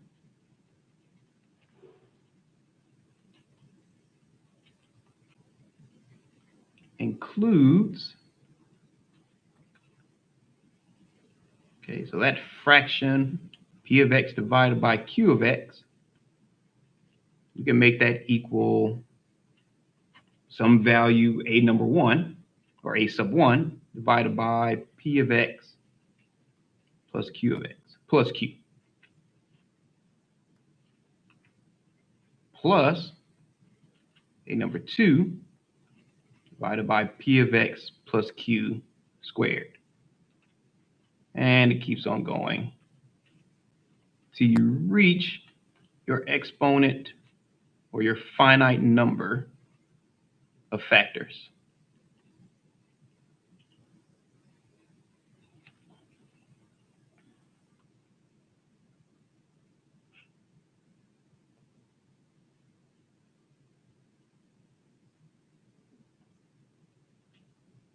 Okay. Now these are for your linear factors. Okay, so we've kind of peeked at these already, or irreducible linear factors.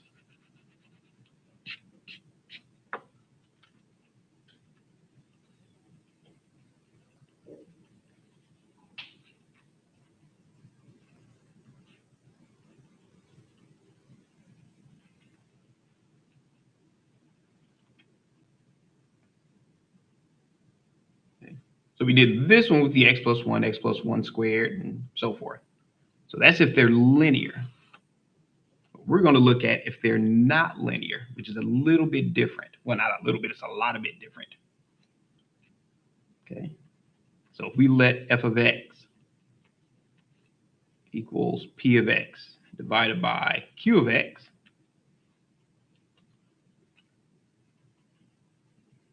where q of x is some irreducible factor,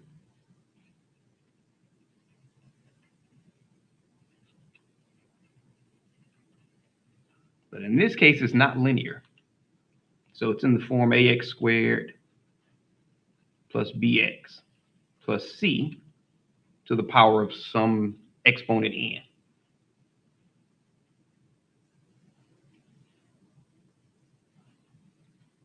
Assuming that a does not equal 0. Because then that would just make it linear.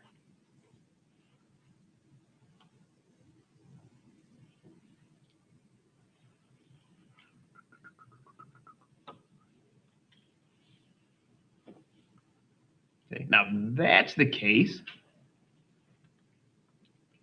We can take our fraction p of x divided by q of x,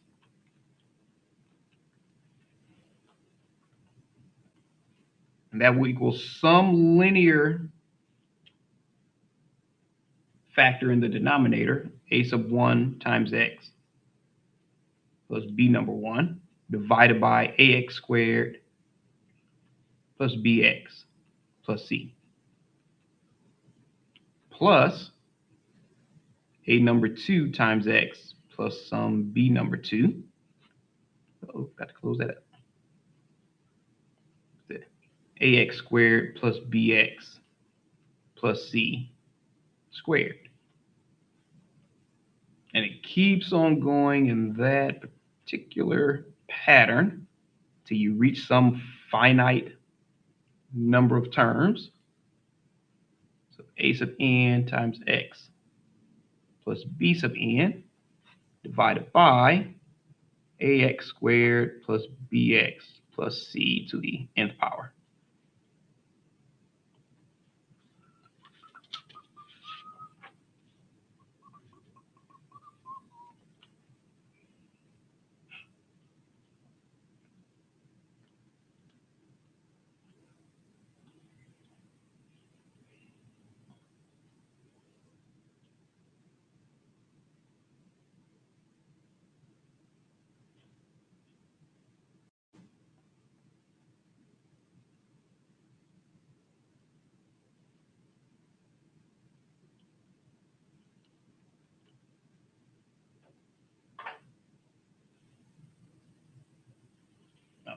Okay, we want to do it. Okay, so let's say, for example, we wanted to find the value of the integral from 2 to 3 of x plus 2 divided by x minus 1 times x squared plus 1 with respect to x.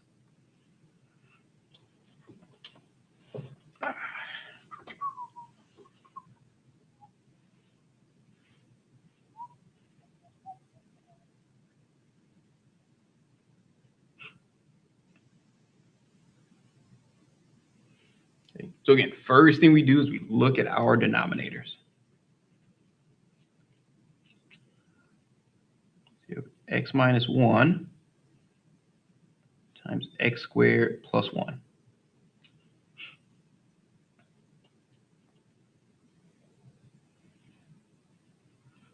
Okay. Now x minus 1, that's a non-repeating linear function.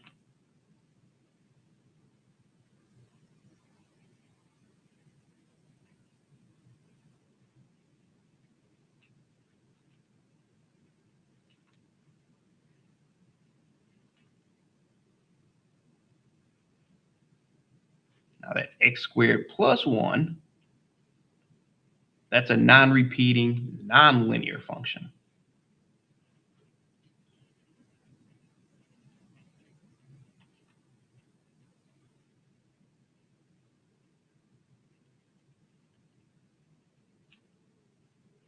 Okay, so you have to handle those completely different.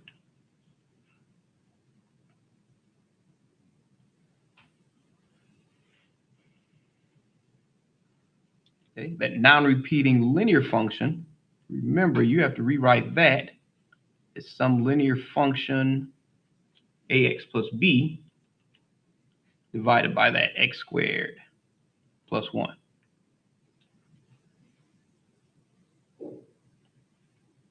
Now, if this was x squared plus 1 squared, then you'd have ax plus b over x squared plus 1 plus, and I would use cx plus d divided by x squared plus 1 squared.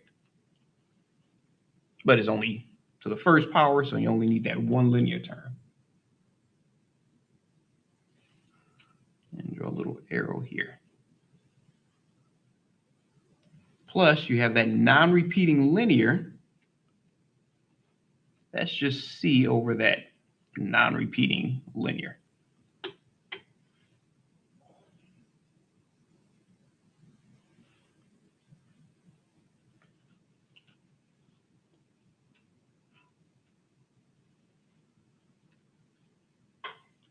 Okay, so just like before, once you figured out what type of denominator you have,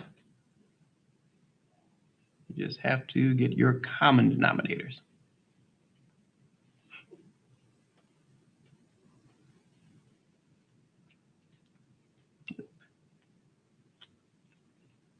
And just to avoid confusion, I'm just going to write the numerator over this one, because I don't want to have just the denominator over here and then have the numerator and denominator over there.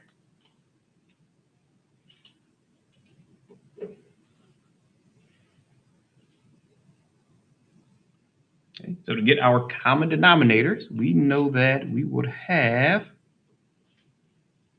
x plus 2 divided by x minus 1 times x squared plus 1 is equal to ax plus b divided by x squared plus 1. So to make that a common denominator, we have to multiply this one by x minus 1 over x minus 1.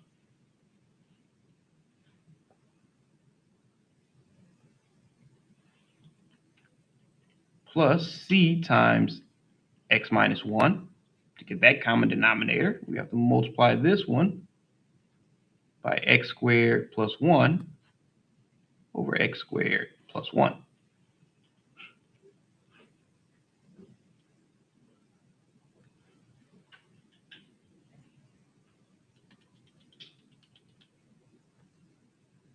So once we have all of our denominators matching up, if we multiplied each term by that denominator, all of those would cancel out.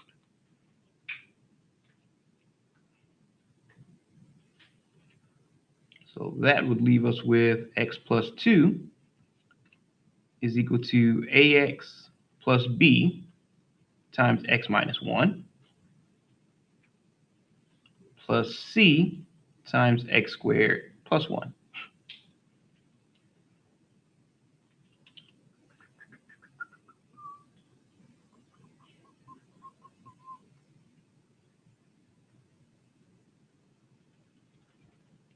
So we're multiplying two binomials, so the fastest way to get through that is just to use FOIL.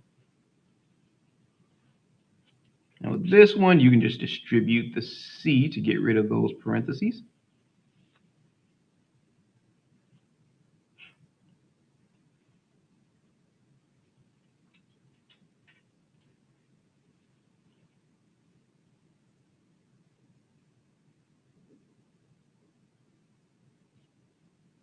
Honestly, you can probably leave it like that and just use strategic substitution. That might be a little bit easier. I was going to equate coefficients, but it'd be a little bit easier to use strategic substitution.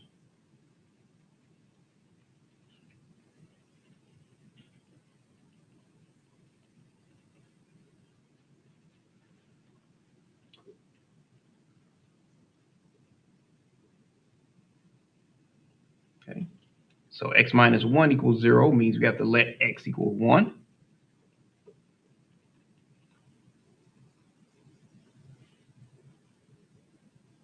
So if we let x equal 1, that gives us 1 plus 2 is equal to a times 1 plus b times 1 minus 1.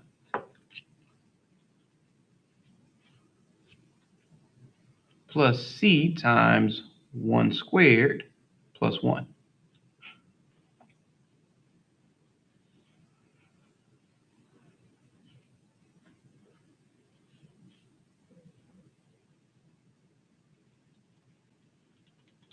Okay. But we know that 1 minus 1 is 0, so that takes this whole term out of the picture.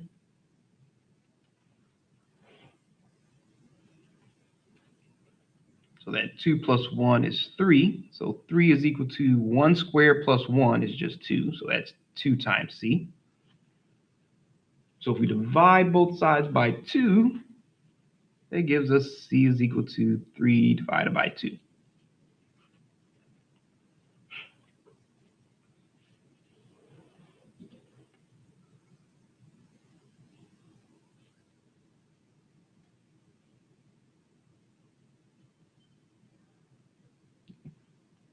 Now with that one, the only drawback is with x squared plus 1 equals 0, there's no real number solution. So that's the only drawback to that. So again, you always use strategic substitution as far as you can because that's kind of the easiest way to do it. But when you can't use it, now you just have to find another method. So here we're going to go ahead and equate coefficients.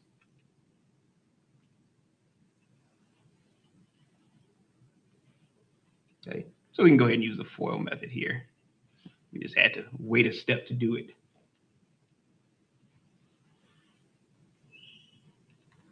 So we know that x plus 2 is equal to ax times x is ax squared. Your outer is -1 times ax, which is -ax. Your inner is b times x, which is bx. And your last is b times -1, or you just say -b.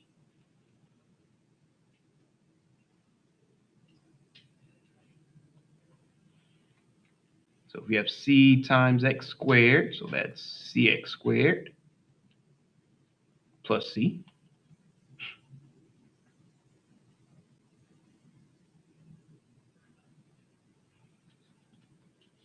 Right? So just like before, we get all of the like terms and put them together. So we have x plus 2. So the two x squared terms, you can put those together. So we have a plus c times x squared. And the two x terms, we can put those together. I'll draw like little arrows or something to show that those two went together. We have ax plus bx, or -ax plus bx. So you write plus, so you can say negative a plus b, or b minus a, same thing, times x. We combine those two.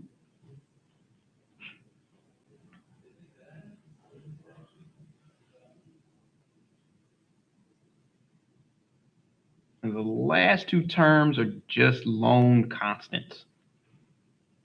We say plus c minus b, or -b plus c. Completely up to you which one you use.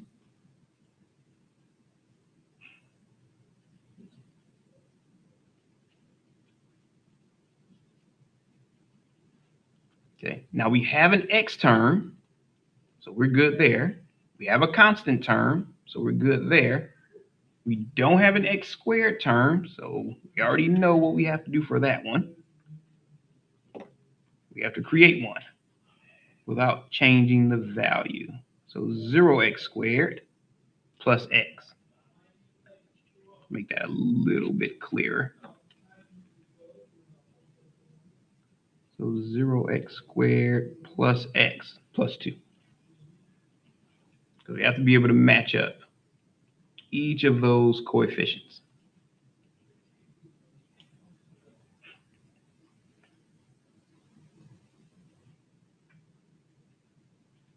So for this to be true, a plus c would have to equal 0.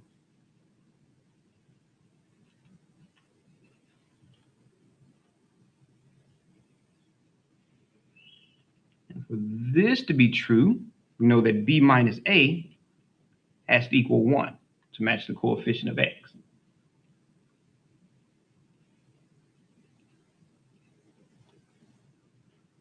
And for this to be true, c minus b has to equal 2.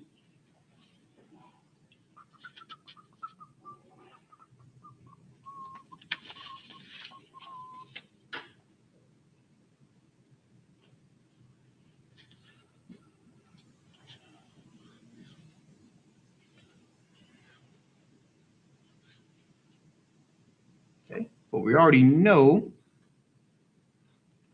up here that c is equal to 3 divided by 2.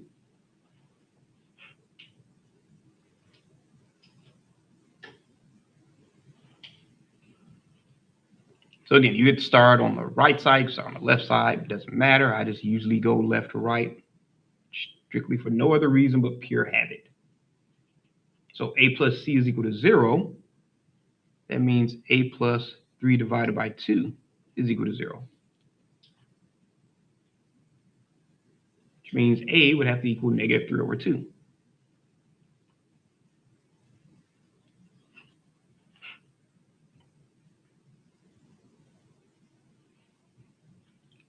B minus a is equal to 1. Well, we know a is equal to negative 3 over 2. So that means b minus negative 3 over 2 is just plus 3 over 2 is equal to 1.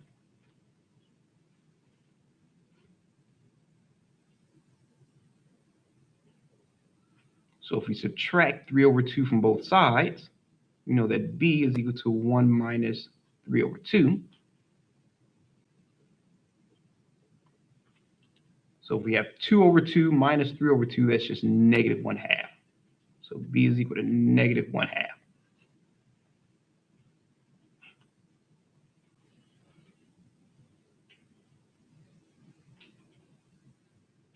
Okay. We already have c, so we don't even have to worry about doing that one. Even though you could just plug it in and it would still work. Or you can plug in b is equal to negative 1/2.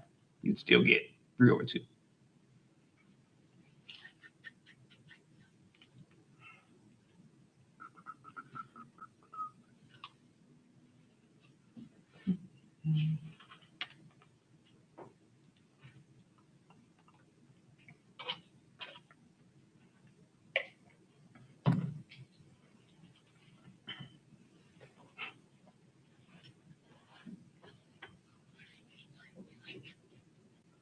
All right, anyone still writing?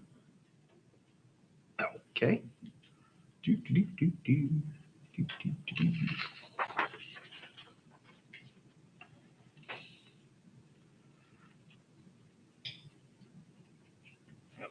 Write those down. And where is it? Where is it? Here we go. A is equal to negative 3 over 2. Just writing it down so I don't have to bounce back and forth between pages. Negative 3 over 2. B equals negative 1/2. C equals 3 over 2. And we have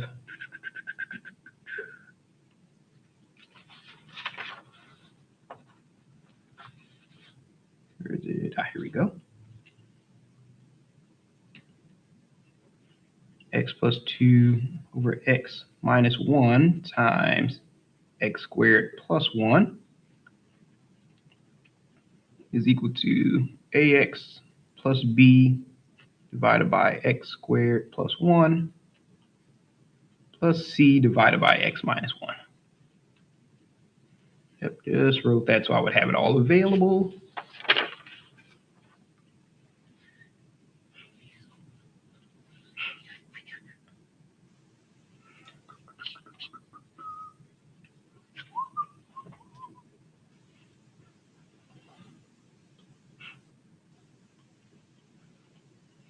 Okay, so we know that the integral of x plus 2 divided by x minus 1 times x squared plus 1 with respect to x.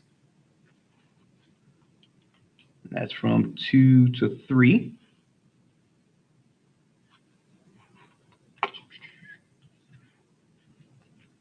That's going to equal the integral from 2 to 3 of ax plus b. Well, a is equal to negative 3 over 2. So that's negative 3 over 2x plus b, which is plus negative 1/2. So we can just make that minus 1/2 right here.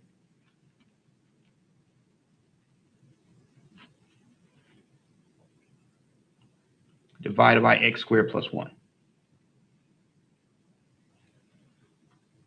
with respect to x.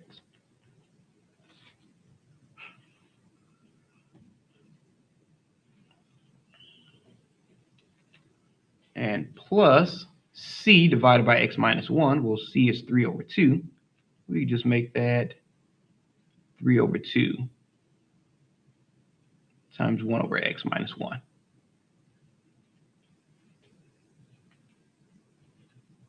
With respect to x, I'll just write those together. I have 1 dx.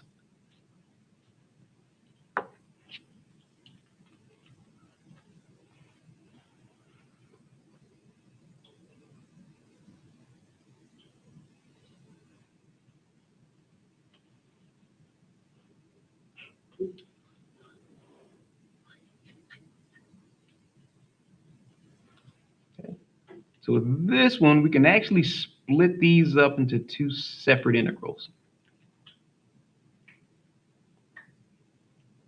So that's the integral from 2 to 3. So we have negative 3 over 2x over x squared minus 1. Make sure I have enough room. Move it over a little further to the left.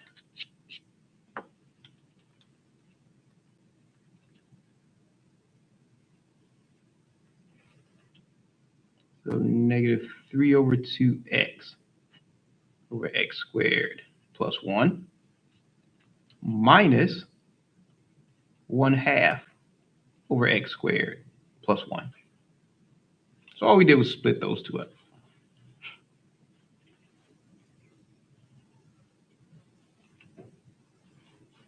Plus 3 over 2 times 1 over x minus 1.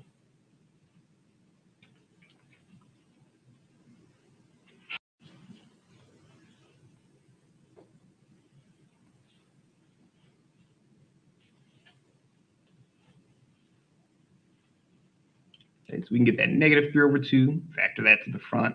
That 1/2, factor that to the front. Make it as painless as possible. So negative 3 over 2 times x over x squared plus 1 minus 1/2 times 1 over x squared plus 1 plus 3 over 2 times 1 over x minus 1 with respect to x.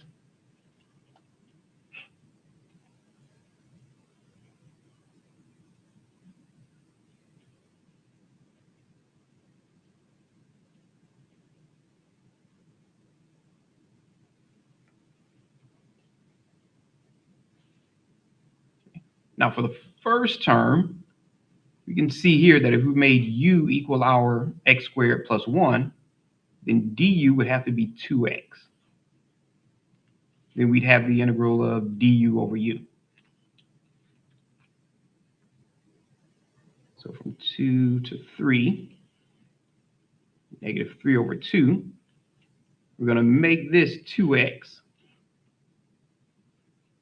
And a little bit of space after that one. So we make this 2 times x over x squared plus 1. And we can't just randomly throw a value in there. So we'll make that 2 times 1/2. So technically all we did was multiply it by 1.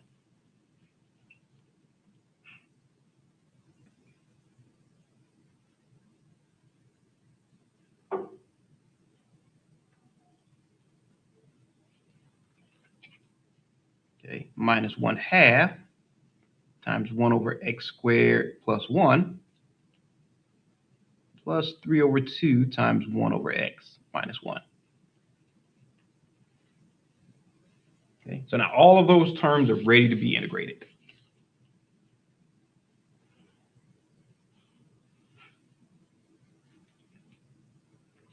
Okay, so if we go ahead and integrate this first term,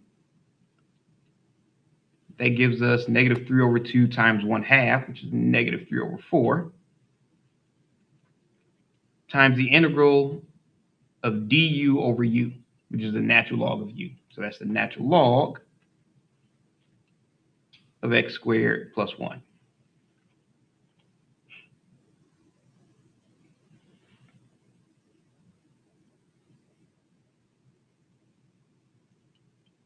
And because x squared plus 1 will always be positive for any real number. You don't need the parentheses for that one. So you could get away with not having that parentheses. You could get away with not having the absolute value for that one.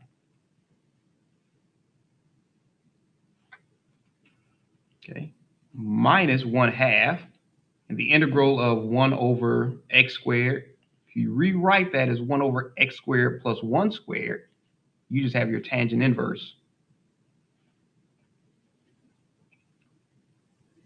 So you have tangent inverse of u over a, which is just x over 1.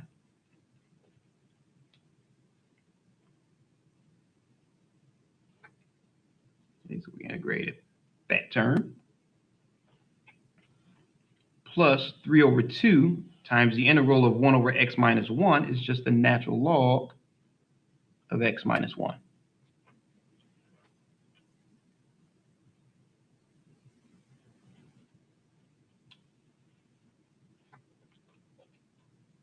You see that is from x equals 2 to x equals 3.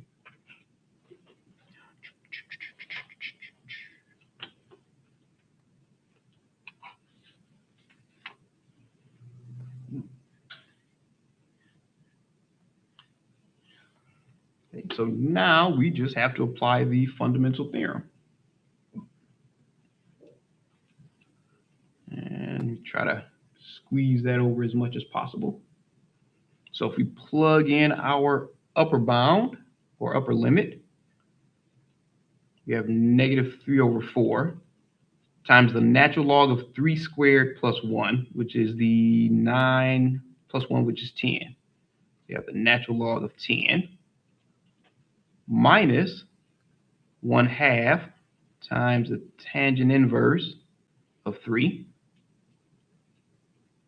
plus 3 over 2 times the natural log of 3 minus 1, which is 2.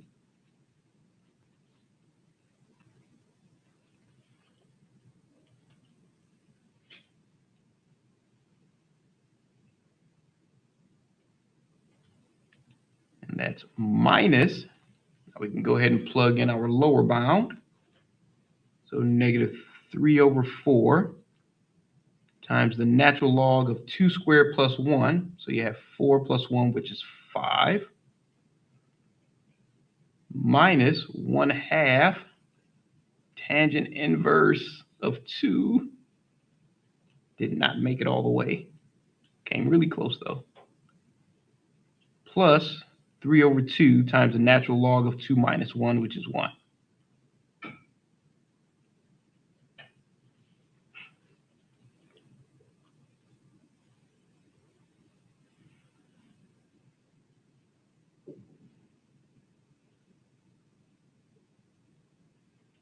Well, luckily, the one that didn't make it all the way to the end, natural log of 1, is just equal to 0. So that whole term disappears.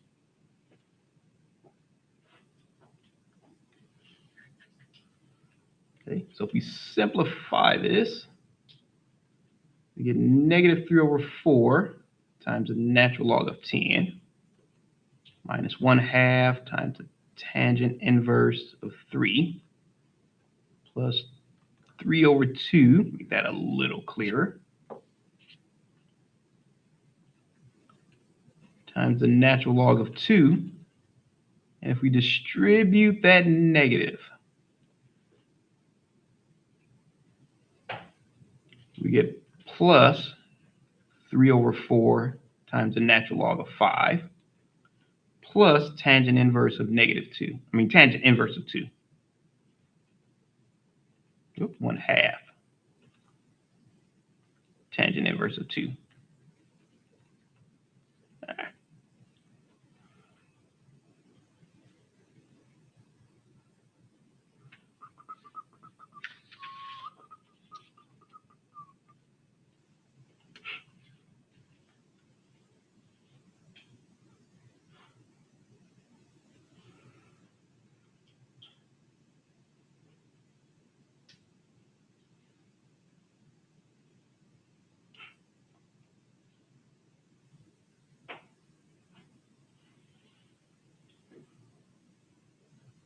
Okay, so again, Newton should take this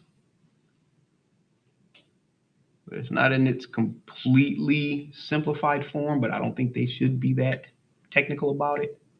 But if they did decide to not take this answer, then you can tweak this a little bit.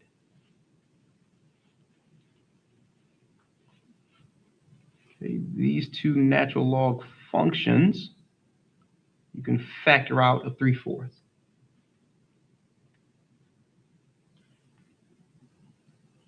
You have 3/4, and that would leave negative natural log of 10 plus natural log of 5, or you can just say natural log of 5 minus natural log of 10.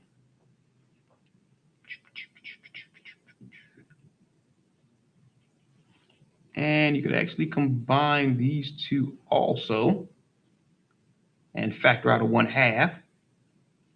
So plus 1/2, and that will leave us tangent inverse of 2 minus tangent inverse of 3.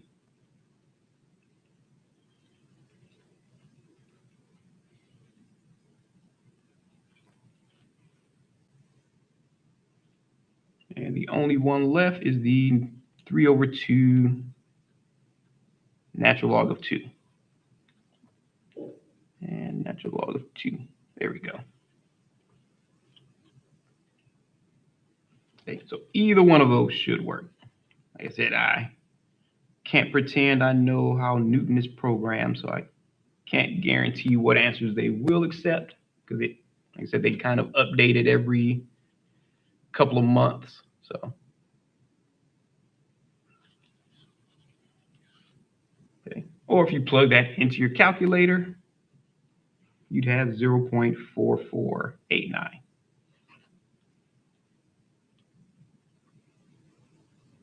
And that's just your decimal approximation.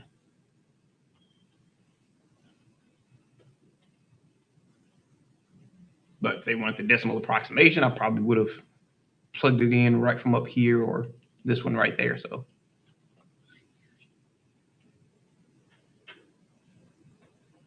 all right, any questions on that one?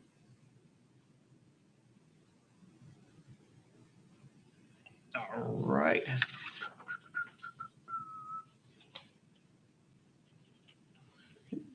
No one's still writing.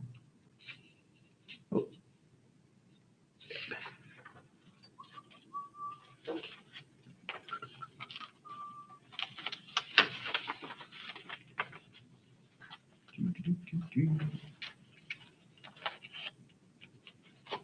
Okay, so now we are going to start on 7-7.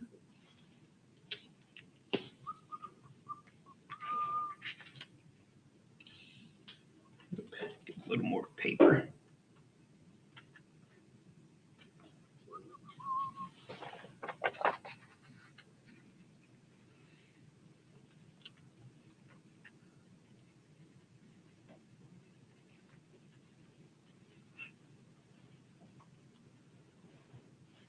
Okay, and that's integration for infinite integrals.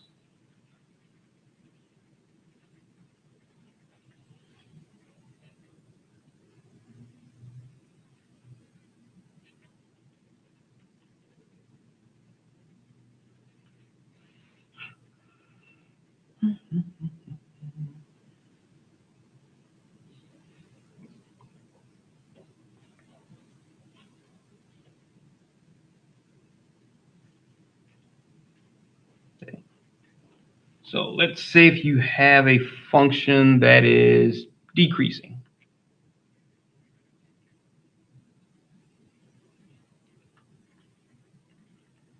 It could be decreasing or increasing, doesn't matter. But we know it's just going on forever and ever. So it's an unbounded region that we will call R, that lies underneath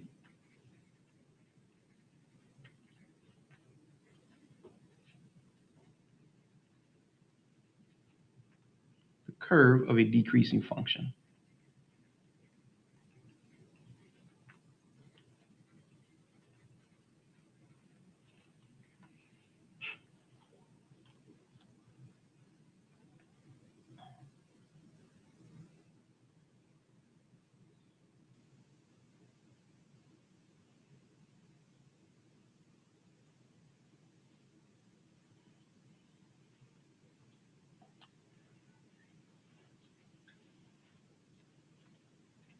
Okay, so visually,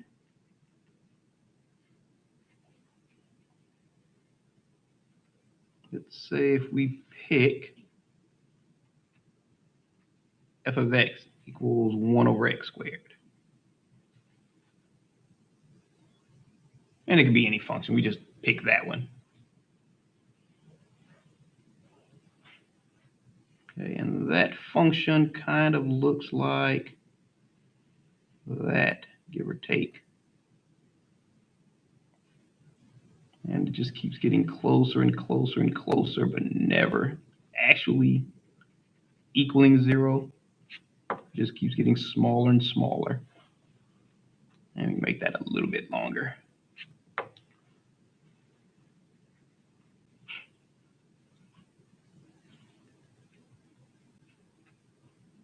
This is our x, and this is our y.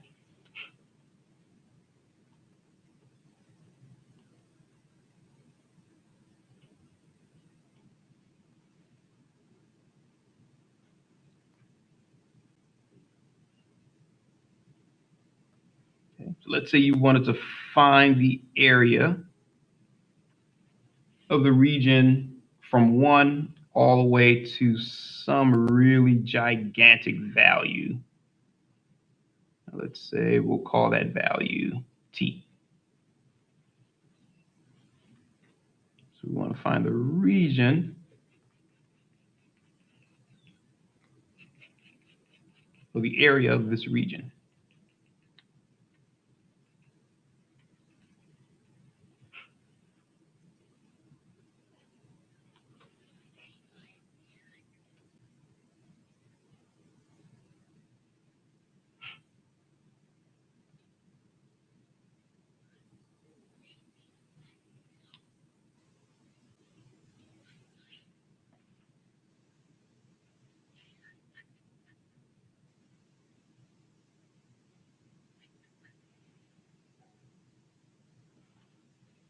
Okay, so in this case, because you want to find out the area of the entire region,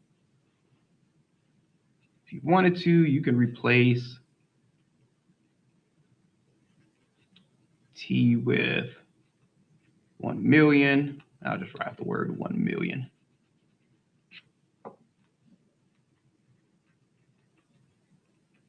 $1 billion.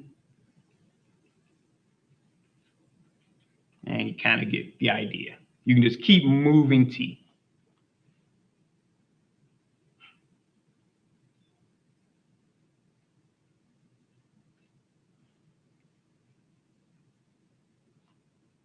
Okay, which means we wanted to find that area. We have to find the integral from 1 to t of our function of 1 over x squared.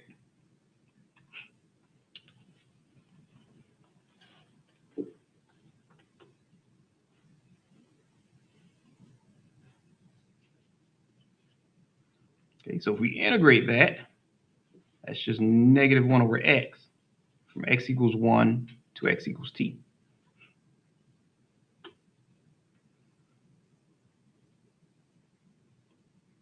So if we apply the fundamental theorem, plug in our t, that's negative 1 over t minus negative 1 over 1.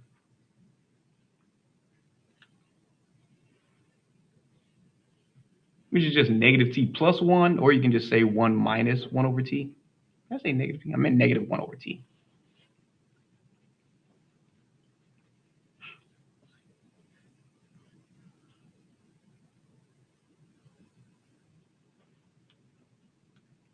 So that means that our area as a function of t is just 1 minus 1 over t.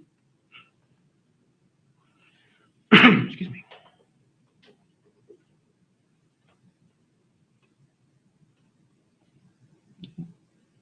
Which would be perfect if we knew a specific value of t, but since t is just going to keep going further and further and further out, we can rewrite this as the integral from 1 to infinity of 1 over x squared with respect to x. We can make that equal to the limit of the integral from 1 to t as t approaches infinity of 1 over x squared with respect to x.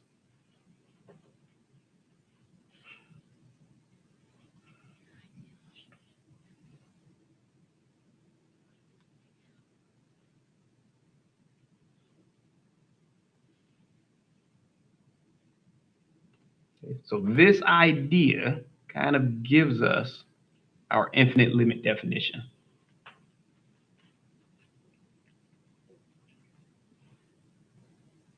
Or it's just an example.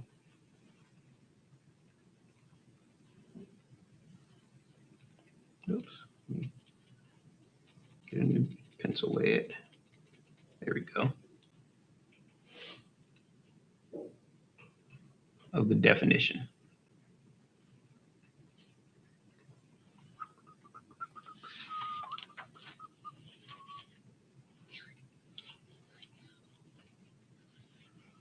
And we'll do that on the next page.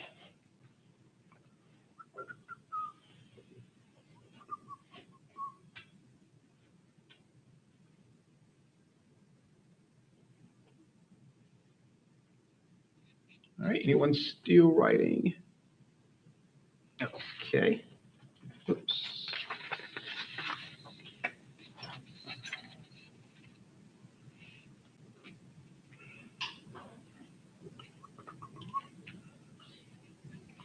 Okay, so first, we know that if the integral from some value a to t of f of x with respect to x exists,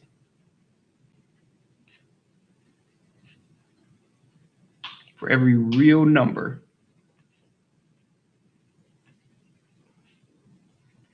of t that's greater than or equal to a,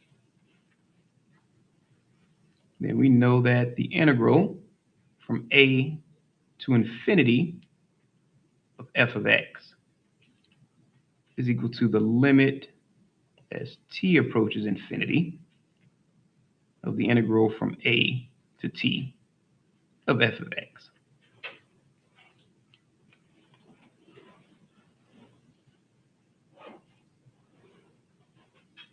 And this is just under the stipulation that the limit exists.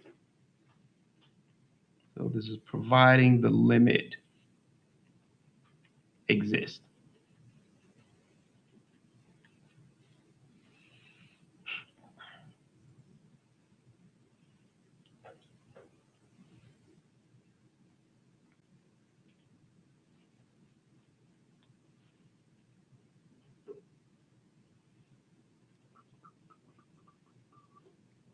Okay? And it's even true for the opposite. Okay, so let's say if you have the integral from t to b of your f of x with respect to x exists.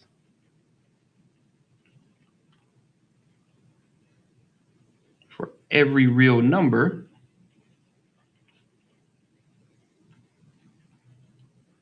where t is less than b or less than or equal to b.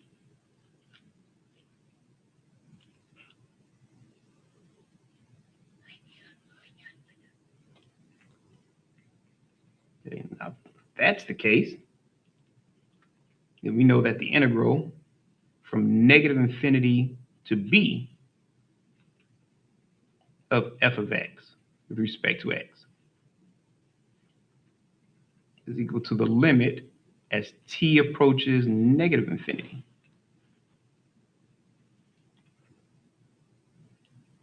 of the integral from t to b of f of x with respect to x.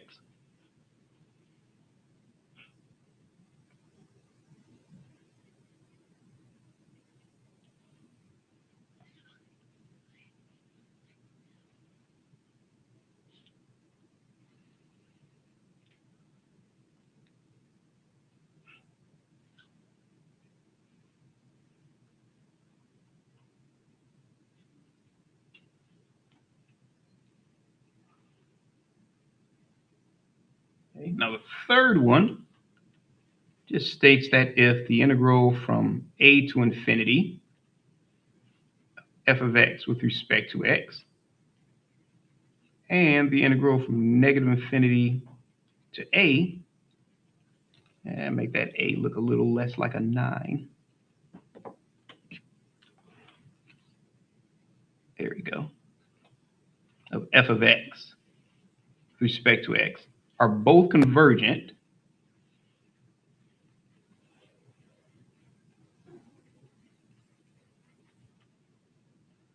okay, which means that their limit exists.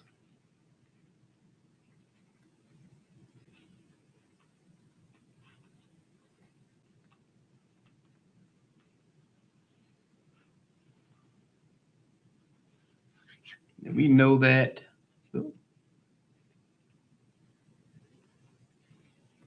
you have the integral from negative infinity to infinity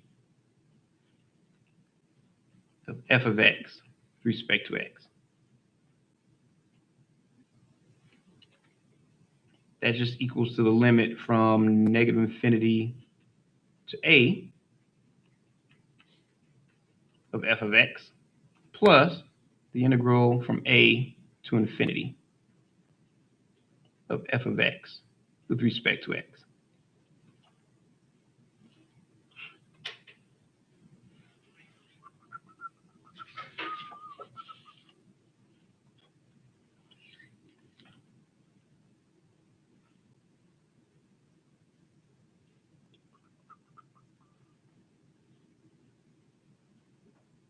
All right, anyone still writing? Okay. We have time for one quick example, then we'll do the rest of them on Monday.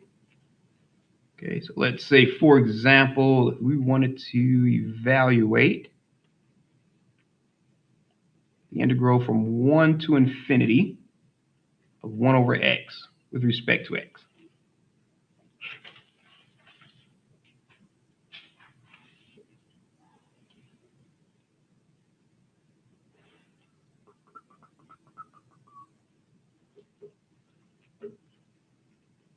Okay, so this one you want to remember, since it's going from 1 to infinity, you know, the integral from a to infinity f of x with respect to x is equal to the limit as t approaches infinity of the integral from a to t of f of x with respect to x.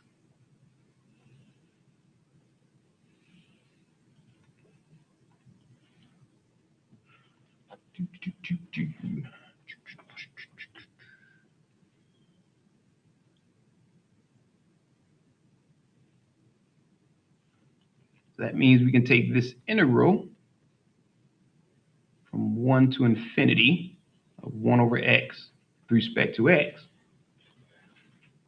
and we can rewrite it as the limit as t approaches infinity of the integral from 1 to t of 1 over x with respect to x.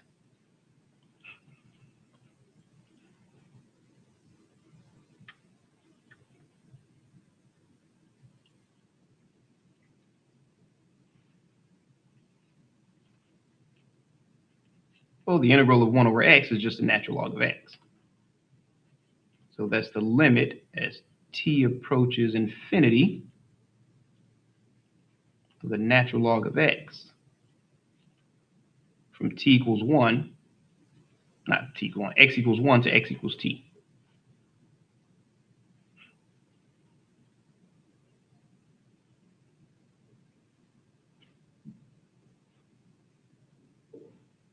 Okay. And from here, you just apply the fundamental theorem like you normally would.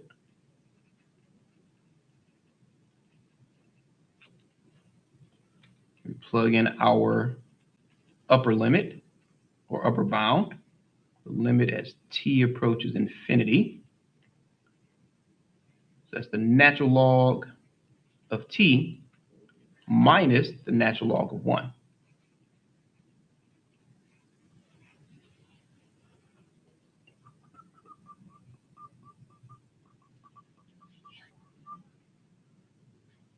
We know the natural log of 1 is equal to 0, so that disappears.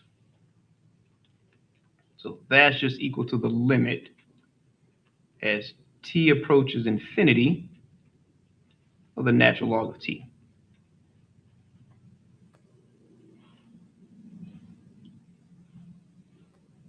Okay. So as t gets bigger and bigger and bigger, the natural log of t gets bigger and bigger and bigger.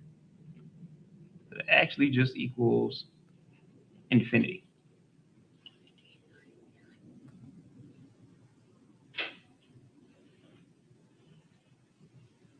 Okay. Now, because this limit doesn't exist as a finite number, it's not convergent, so it would be listed as divergent. And we'll go into that in more detail, I believe, in chapter 9, if I remember. Yep, chapter 9.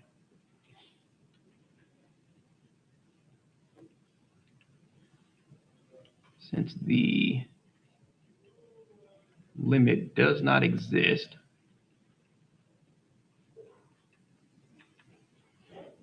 as a finite number,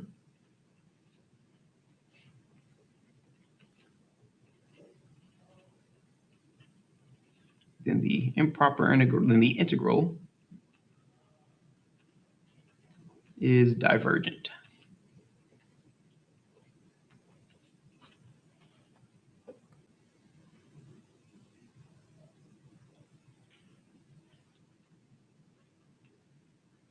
And we'll cover more in chapter 9 for convergent and divergent.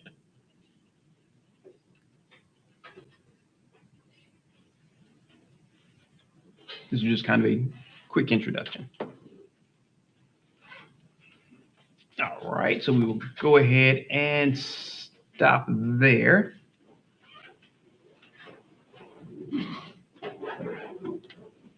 Okay, so if you have any questions, feel free, hang back, ask away.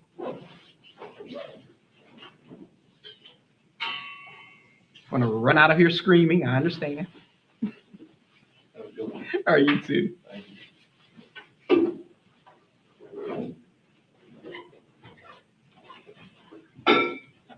All right, you too. All right, you have a good weekend. All right, you too.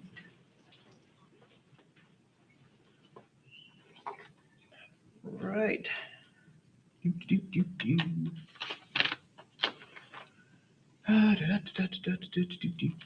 Let's see. And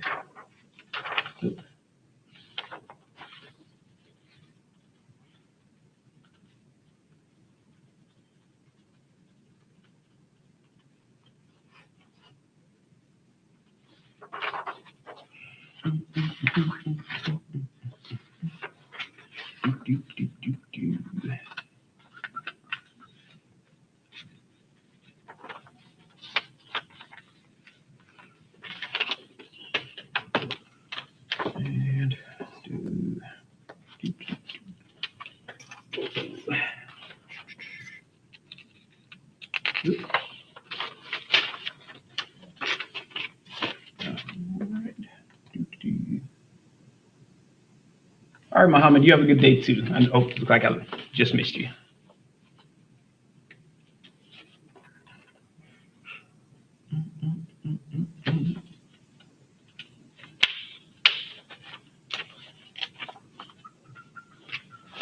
Oops.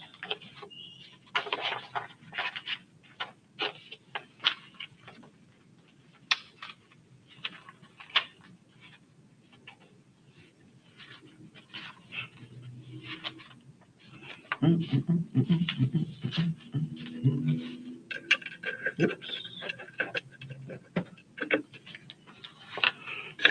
move that out the way.